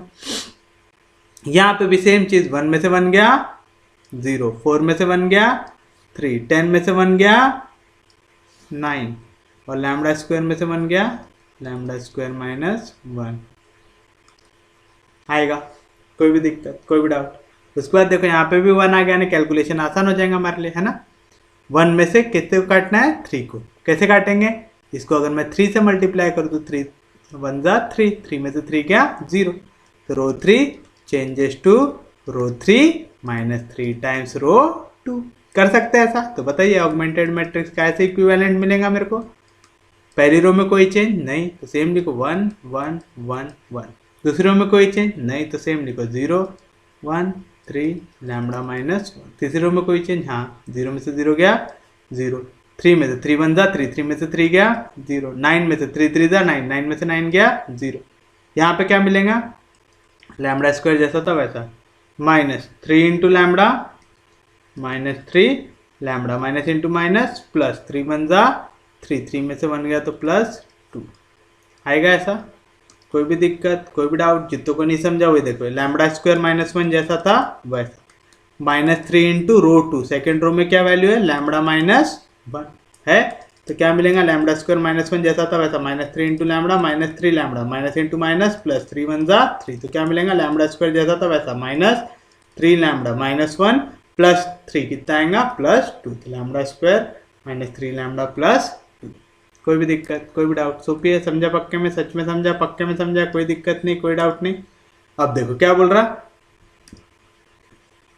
For what value of lambda the given system of equation has a solution. इसका क्या रहना चाहिए? कोई ना कोई सॉल्यूशन रहना चाहिए। तो जैसे इतना निकालो उसके बाद लिख देना सिमिलरली, मैं सेम तरीके से कोएफिशिएंट मैट्रिक्स को भी सॉल्व कर सकता हूं। तो कोएफिशिएंट मैट्रिक्स की वैल्यू क्या आएंगे? जो सामने की वैल्यू क्या है? 1 1 1 0 1 3 0 0 0 आएगा। क्या मालूम है आपको? रैंक ऑफ अ मैट्रिक्स हम कैसे निकालते हैं? तो वी नो दैट। बताइए क्या मालूम है आपको? रैंक ऑफ अ मैट्रिक्स क्या रहता है? Rank of a matrix equal to number of non zero rows equal to number of pivot elements. याद है? रैंक ऑफ अ मैट्रिक्स कैसे इक्वल रहता है? Number of non zero rows से, जो कैसे इक्वल रहता है? नंबर ऑफ पाइवट एलिमेंट से। यहाँ पे पहली रो ए के लिए कैसी है? Non zero. दूसरी रो कैसी है? Non zero. तीसरी रो में 3 एलिमेंट और तीनों के तीनों कैसे हैं? जीरो। तो कौन सी रो होगी? जीरो। तो कितनी नॉन जीरो रो हुई? सिर्फ और सिर्फ 2। Therefore rank of matrix A कितना मिलेगा आपको? 2। कितना मिलेगा रैंक ऑफ मैट्रिक्स ए? 2 मिलेगा। कोई भी दिक्कत, कोई भी डाउट? सोपी है, समझा पक्के में? सच में समझा? पक्के में समझा? कोई दिक्कत नहीं, कोई डाउट नहीं? यहाँ तक समझ रहा है? पक्के में समझ रहा है? सच में समझ रहा है? तो अब आपको क्या बोल रहा है? यहाँ पे कोई ना कोई सॉल्यूशन रहना चाहिए। क्या रहना चाहिए? कोई ना कोई सॉल्यूशन रहना चाहिए। अगर आपको याद होगा यूनिक सॉल्यूशन के लिए मैंने क्या बताया था? रैंक ऑफ कोएफिशिएंट मैट्रिक्स ये इक्वल रहना चाहिए रैंक ऑफ ऑगमेंटेड मैट्रिक्स से, ये इक्वल रहना चाहिए नंबर ऑफ वेरिएबल्स से। जब इनफाइनाइट नंबर ऑफ सॉल्यूशन रहता तब क्या रहता? रैंक ऑफ कोएफिशिएंट मैट्रिक्स से इक्वल रहना चाहिए रैंक ऑफ ऑगमेंटेड मैट्रिक्स से, ये रहना चाहिए नंबर ऑफ वेरिएबल्स से। बट आप एक चीज देख रहे हैं, दोनों केस में सॉल्यूशन निकालने के लिए जो एक कंडीशन पक्के में होना ही चाहिए वो क्या है? कि रैंक ऑफ कोएफिशिएंट मैट्रिक्स ये इक्वल रहना चाहिए रैंक ऑफ ऑगमेंटेड मैट्रिक्स से। अगर इक्वल आ गया नंबर ऑफ वेरिएबल से तो सॉल्यूशन कैसा हो जाएगा? यूनिक हो जाएगा। और अगर ये नंबर ऑफ वेरिएबल से छोटा हो गया तो कितने सॉल्यूशन हो जाएंगे? इनफाइनाइट नंबर ऑफ सॉल्यूशन हो जाएंगे। लेकिन दोनों केसेस के लिए रैंक ऑफ कोएफिशिएंट मैट्रिक्स से इक्वल रहना चाहिए रैंक ऑफ ऑगमेंटेड मैट्रिक्स से। यानी एक सॉल्यूशन पाने के लिए कि आपका सिस्टम ऑफ इक्वेशन का सॉल्यूशन निकले, उसके लिए क्या जरूरी है? कि आपका ये जो ऑगमेंटेड मैट्रिक्स है इसका रैंक आपके कोएफिशिएंट मैट्रिक्स से कैसा आए? इक्वल आए। तो आप लिखेंगे for given system of equation to have a solution, या तो आप ऐसा भी लिखते we know that the system of equation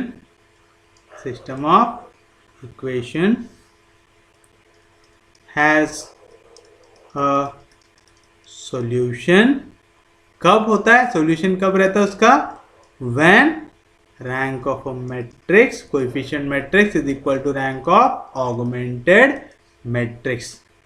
here rank of coefficient matrix अभी निकाले आपने, कितना निकाले 2, कितना निकाले रैंक ऑफ आपका कोएफिशिएंट मैट्रिक्स 2।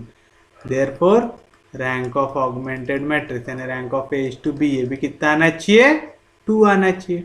यानी उसकी कितनी नॉन जीरो रो रहनी चाहिए 2 नॉन जीरो रहनी चाहिए। पहली रो भी नॉन जीरो है, दूसरी रो भी नॉन जीरो, यानी तीसरी रो जो रहनी चाहिए वो कैसी होनी चाहिए 0 रो होनी चाहिए। तो आप लिखेंगे this is possible, this is possible only if. कब पॉसिबल होगा जी, जब ये तो 0 है ये भी क्या हो जाए 0 हो जाए, है ना, तभी तो इसका रैंक और इसका रैंक कैसा आएगा इक्वल, दोनों में 2 नॉन जीरो रो रहनी चाहिए, यानी तीसरी रो इसकी भी कैसी होनी चाहिए 0 होनी चाहिए। जो एलिमेंट है वो भी क्या होना चाहिए 0 होना चाहिए। क्या एलिमेंट है यहाँ पे lambda square minus 3 lambda plus 2, lambda square minus 3 lambda plus 2, ये क्या हो जाना चाहिए 0 हो जाना चाहिए। सॉल्व करो, फैक्टर निकालो, 2 1 जा 2, 2 के ऐसे फैक्टर जिनका एडिशन है -3 क्या रहेगा -2 -1। तो मैं इसको ऐसा लिख सकता हूँ क्या lambda square minus lambda -2 lambda plus 2 equal to 0। यहाँ से कुछ कॉमन निकल रहा है क्या, हाँ जी निकल रहा है, दोनों में क्या कॉमन है लैम्बडा, लैम्बडा स्क्वायर में से एक लैम्बडा बाहर निकला तो क्या आएगा लैम्बडा, कौन सा साइन है माइनस, यहाँ से लैम्बडा बाहर निकला तो क्या बचेगा 1। यहाँ पे भी 2 है, यहाँ पे भी 2 है, लेकिन यहाँ पे देखो -2 है तो मैं क्या बाहर निकालूंगा -2। जैसे ही -2 बाहर निकाला यहाँ पे क्या बचेगा लैम्बडा, यहाँ से माइनस साइन बाहर निकाला, अभी प्लस था तो क्या आ जाएगा माइनस, यहाँ से 2 बाहर निकालते तो क्या बचेगा 1 इक्वल टू 0। यहाँ पे भी लैम्बडा -1, यहाँ पे भी लैम्बडा -1, कॉमन निकाल तो लैम्बडा -1 आया कॉमन। कोई भी दिक्कत कोई भी डाउट, सोपी यहाँ तक समझा पक्के में, सच में समझा पक्के में समझा, तो यार लैम्बडा -1 आया। पहले वाले ब्रैकेट में क्या था लैम्बडा, दूसरे वाले में क्या है -2 इक्वल टू 0। दिस इंप्लाइज या तो लैम्बडा -1 0 है, दूसरा लैम्बडा -2 क्या है 0 है। इसी का मतलब लैम्बडा की वैल्यू क्या आएंगी, यहाँ पे -1 इधर गया तो +1, यहाँ पे -2 इधर गया तो +2, तो लैम्बडा की 2 वैल्यू मिली आपको, क्या पहली वैल्यू 1 दूसरी वैल्यू 2 आया। तो आपसे क्या पूछा था, for what value of lambda the system of equation has a solution. कब आएगा सॉल्यूशन, जब लैम्बडा की वैल्यू 1 रहेंगी या तो लैम्बडा की वैल्यू 2 रहेगी, आएगा। कोई भी दिक्कत कोई भी डाउट, सोपी यहाँ तक समझा। बट आपको क्या बोला है, find the solution in each case, आपको बताना है सॉल्यूशन क्या होगा हर एक केस में। तो चलो इसको इक्वेशन नंबर 1 दे देते, क्योंकि यहाँ पे 2 केसेस है हमारे पास। क्या कह रहा है, find solution in each case, तो आप लिखेंगे केस 1, पहला केस कब, व्हेन लैम्बडा इक्वल टू 1, जब आप लैम्बडा इक्वल टू 1 लेंगे, द ऑगमेंटेड मैट्रिक्स बिकम्स। आपको इक्वेशन लेने की भी जरूरत नहीं है, क्योंकि अपन ऑगमेंटेड मैट्रिक्स बिकम्स लिख रहे हैं तो 1 नहीं भी लिखे तो चलता है। द ऑगमेंटेड मैट्रिक्स बिकम्स क्या बनेगा जी हमारा, पहले रो में कोई चेंज आएगा क्या, नहीं आएगा, तो h to b is equivalent to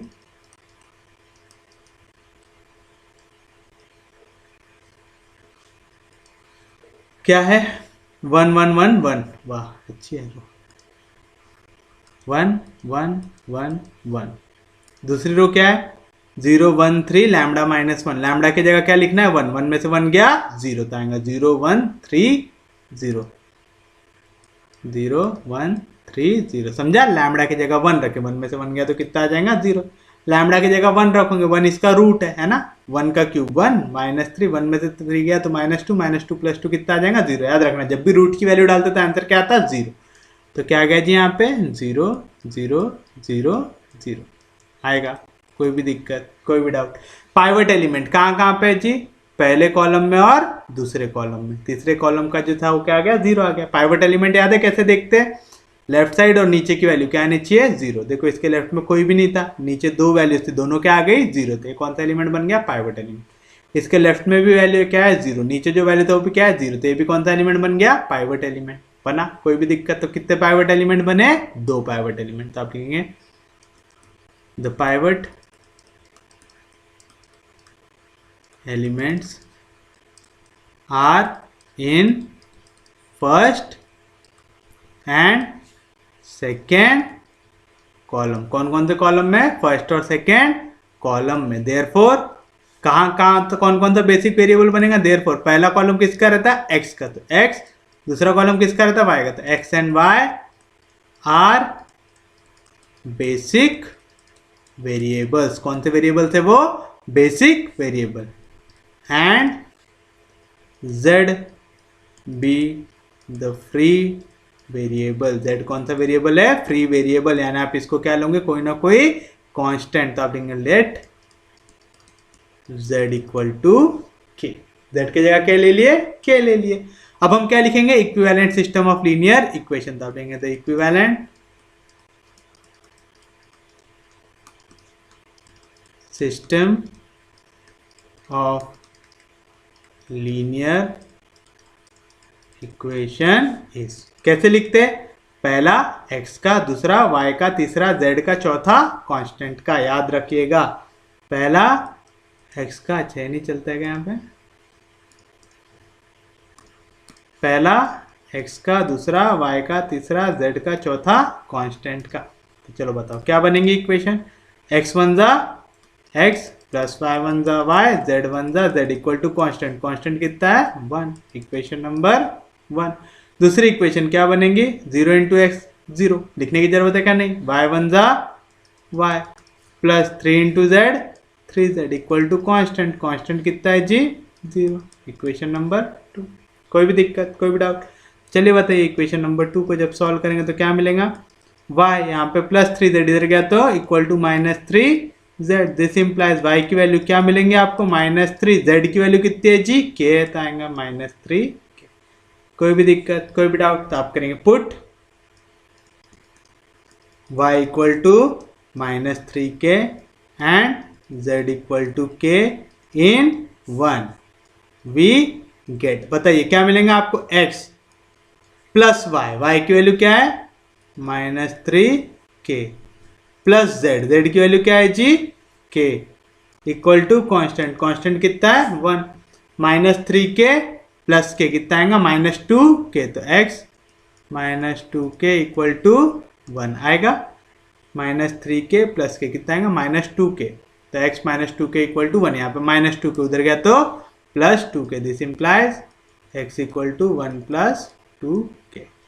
कोई भी दिक्कत, कोई भी डाउट, आपके पास x की वैल्यू आ गई, y आ गया और z आ गया, तो आप लेंगे therefore x equal to 1 plus 2k,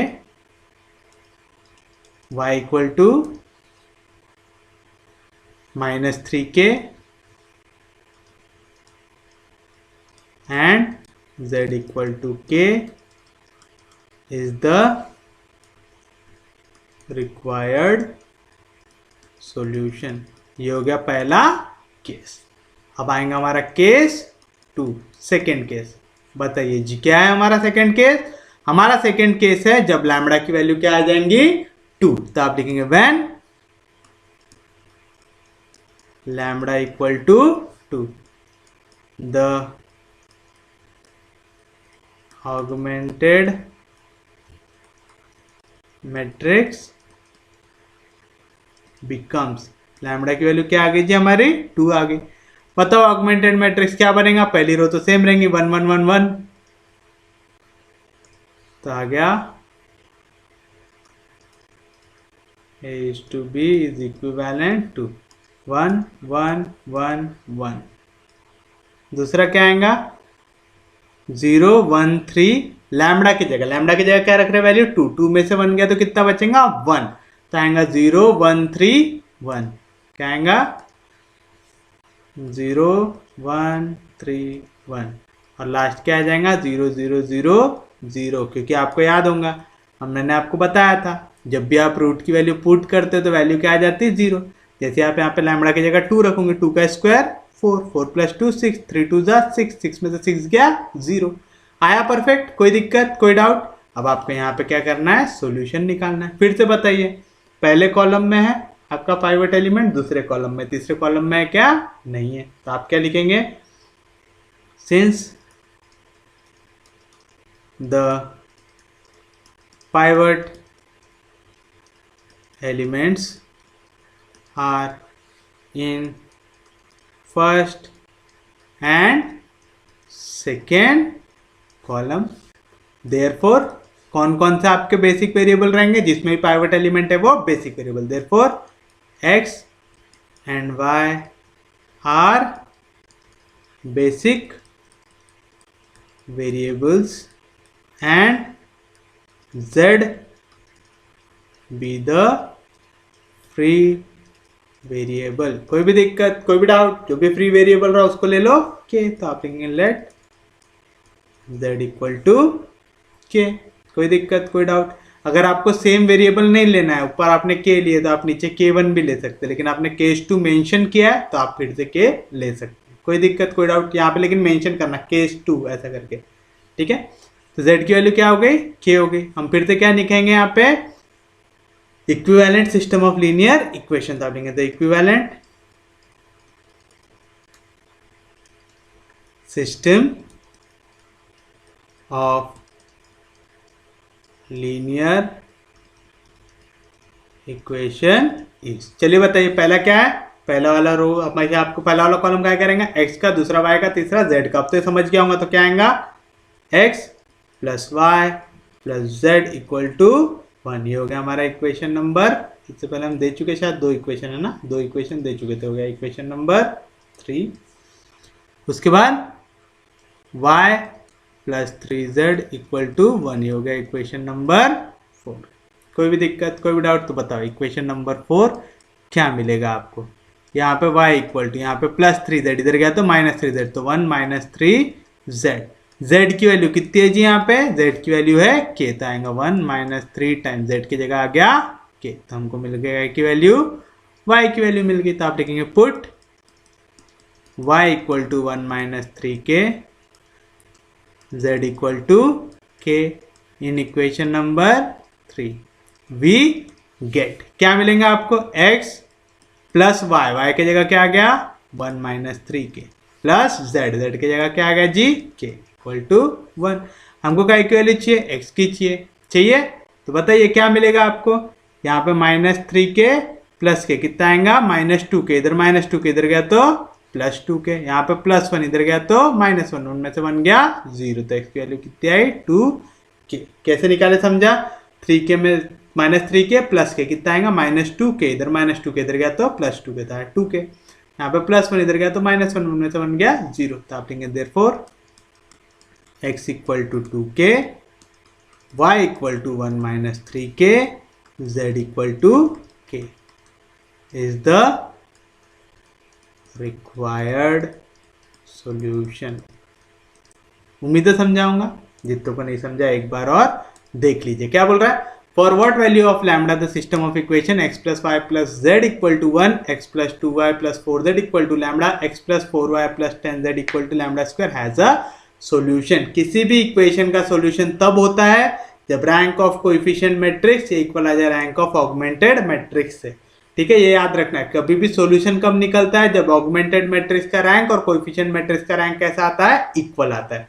तो सबसे पहले हम क्या करेंगे, जो इक्वेशन दी हुई है उसको लिखेंगे, the given system of linear equation is, तीनों की तीनों इक्वेशन को छाप दिए, फिर उसके बाद राइटिंग अप वो इक्वेशन इन मैट्रिक्स फॉर्म, पहले पूरा x, फिर पूरा y, फिर पूरा z, x y z equal to constant. ये कौन से फॉर्म में, ax इक्वल टू b, हम इसको बोलते हैं मैट्रिक्स फॉर्म। अब हम करेंगे कंसिडर द ऑगमेंटेड मैट्रिक्स, तो है पूरा x y z कॉन्स्टेंट। कोई दिक्कत, यहाँ पे 1 है, अब इसके बाद नीचे यहाँ पे क्या लाने की कोशिश करो 0। जैसे ये नंबर के जो भी ऊपर नंबर है, हम यहाँ पे 1 क्यों लाते, ताकि हमारा कैलकुलेशन आसान हो। ठीक है, यहाँ पे जो भी नंबर है उसके नीचे अगर दोनों आपने बना दिए 0, तो ये कौन सा एलिमेंट बन जाएगा, पाइवट एलिमेंट। तो चलिए यहाँ पे दोनों 0 कैसे लाएंगे, r2 changes to r2 minus r1, r3 changes to r3 minus r1, तो क्या बना यहाँ पे, नंबर बन गया हमारा। उसके बाद नेक्स्ट स्टेप क्या है, यहाँ पे देखो इस नंबर के लेफ्ट में क्या है 0 है, तो ये नंबर के नीचे भी क्या आना चाहिए, 0 आना चाहिए। यहाँ पे 3 है, 3 में से 3 जाएगा तो 0, तो आपने लिखा r3 माइनस 3 टाइम्स r2, तो यहाँ पे क्या आ गया, 0 आ गया। अब देखो हमको क्या बोल रहा है, यहाँ से हम लोग क्या करेंगे, सिमिलरली मैट्रिक्स ए निकाल लेंगे। मैट्रिक्स से कैसे निकालते हैं, यहाँ पे जो डॉट डॉट के पहले वाले मैट्रिक्स है ना उसको लिख दो, डॉट डॉट के पहले क्या है 1 1 1 0 1 3 0 0 0। रैंक ऑफ अ मैट्रिक्स क्या रहता है, number of non zero rows से इक्वल रहता है। Rank of matrix equal to number of non zero row equal to number of pivot element, दोनों में से कुछ भी लिख सकता है। Number of non zero rows, पहली रो देखो कैसी है, नॉन जीरो है, दूसरी रो कैसी है, नॉन जीरो, तीसरी रो में पूरे की पूरे वैल्यू कैसे है, 0 है, तो नॉन जीरो रहेगी क्या, नहीं, तो कितने नॉन जीरो हुई, एक और 2, तो रैंक ऑफ मैट्रिक्स ए कितना आ गया 2। किसी भी मैट्रिक्स का कोई भी आपका सिस्टम ऑफ इक्वेशन है उसका सॉल्यूशन कब होता है, जब rank of a coefficient matrix equal to rank of augmented matrix है। यहाँ पे रैंक ऑफ कोएफिशिएंट मैट्रिक्स कितना है 2, तो रैंक ऑफ ऑगमेंटेड मैट्रिक्स भी कितना आना चाहिए 2। रैंक ऑफ ऑगमेंटेड मैट्रिक्स 2 कब आएगा, जब उसमें 2 नॉन जीरो रो रहे। यानी रो तो पक्के में कैसी है नॉन जीरो, ये भी रो कैसे में पक्के में कैसी है नॉन जीरो, तो ये दोनों रो कैसी हो गई नॉन जीरो। तो तीसरी रो कैसी आनी चाहिए 0, वो कब आएगा, जब ये एलिमेंट कितना हो जाए हमारा 0 हो जाए, यानी lambda square minus 3 lambda plus 2 कितना हो जाए 0। तो this is possible only if lambda square minus 3 lambda plus 2 equal to 0। Factor है 2 1 जा 2, -2 -1 -3 होता है ना, -1 इंटू -2 कितना हो जाएगा 2, और -1 -2 कितना हो जाएगा -3। याद है ये कैसे करते हैं, ये तो बहुत आसान होगा, तो आता होगा 1 इंटू 2 कितना आया 2, तो 2 के ऐसे फैक्टर निकालना जिनका एडिशन कितना है -3, तो हमने लिया -1 -2 माइनस इंटू माइनस प्लस 2 1 2 आ गया, -1 -2 कितना आ जाएगा -3, तो माइनस लैम्डा -2 लैम्डा, यहाँ से लैम्डा को कॉमन निकाल लैम्डा -1, यहाँ पे -2 को कॉमन निकाल लैम्डा -1, यहाँ पे भी लैम्डा -1, यहाँ पे भी लैम्डा -1 कॉमन निकालो, तो बचा लैम्डा -2 इक्वल टू 0। पहला वैल्यू 0 रहेगा या तो दूसरा वैल्यू 0 रहेगा, लैम्डा -1 या तो 0 रहेगा, लैम्डा -2 या तो 0 रहेगा, यहाँ पर -1 इधर गया तो +1, -2 इधर गया तो +2, तो लैम्डा की वैल्यू 1 है, लैम्डा की वैल्यू 2 है। दो केस है, दोनों केसेस में आपको सोल्यूशन निकालना है। तो जब लैम्डा की वैल्यू 1 होंगी तो चलो लैम्डा की जगह रख दो 1, लैम्डा की जगह 1 रखेंगे तो 1 में से 1 गया 0, यहाँ पे तो पूरा वैल्यू क्या बन जाएगा 0, तो क्या बनेगा 1 1 1 1 0 1 3 0 0 0 0 0 बना। ऐसा कोई भी दिक्कत कोई भी डाउट। पहली कॉलम क्या की रहती x की, दूसरी कॉलम y की, तीसरी z की, चौथी c की। तो since the pivot element are in first and second column, तो ये x और y क्या बन गया यहाँ पे बेसिक वेरिएबल, तो बच्चा कुछ z क्या बन गया फ्री वेरिएबल। जो भी फ्री वेरिएबल रहा उसको एक कांस्टेंट k अज्यूम कर लेना, तो let z equal to k। अब लिखेंगे इक्विवेलेंट सिस्टम ऑफ इक्वेशन, पहली वैल्यू x से मल्टीप्लाई होंगी, दूसरी y से, तीसरी z से, इक्वल टू जो भी कांस्टेंट रहा, तो क्या आएगा x plus y plus z equal to 1, दूसरा 0 इंटू एक्स 0 हो जाएगा, लिखने की जरूरत है क्या नहीं। उसके बाद 1 इंटू वाई क्या आएगा y, प्लस 3 इंटू जेड क्या आएगा 3z equal to constant, constant क्या है 0 आएगा।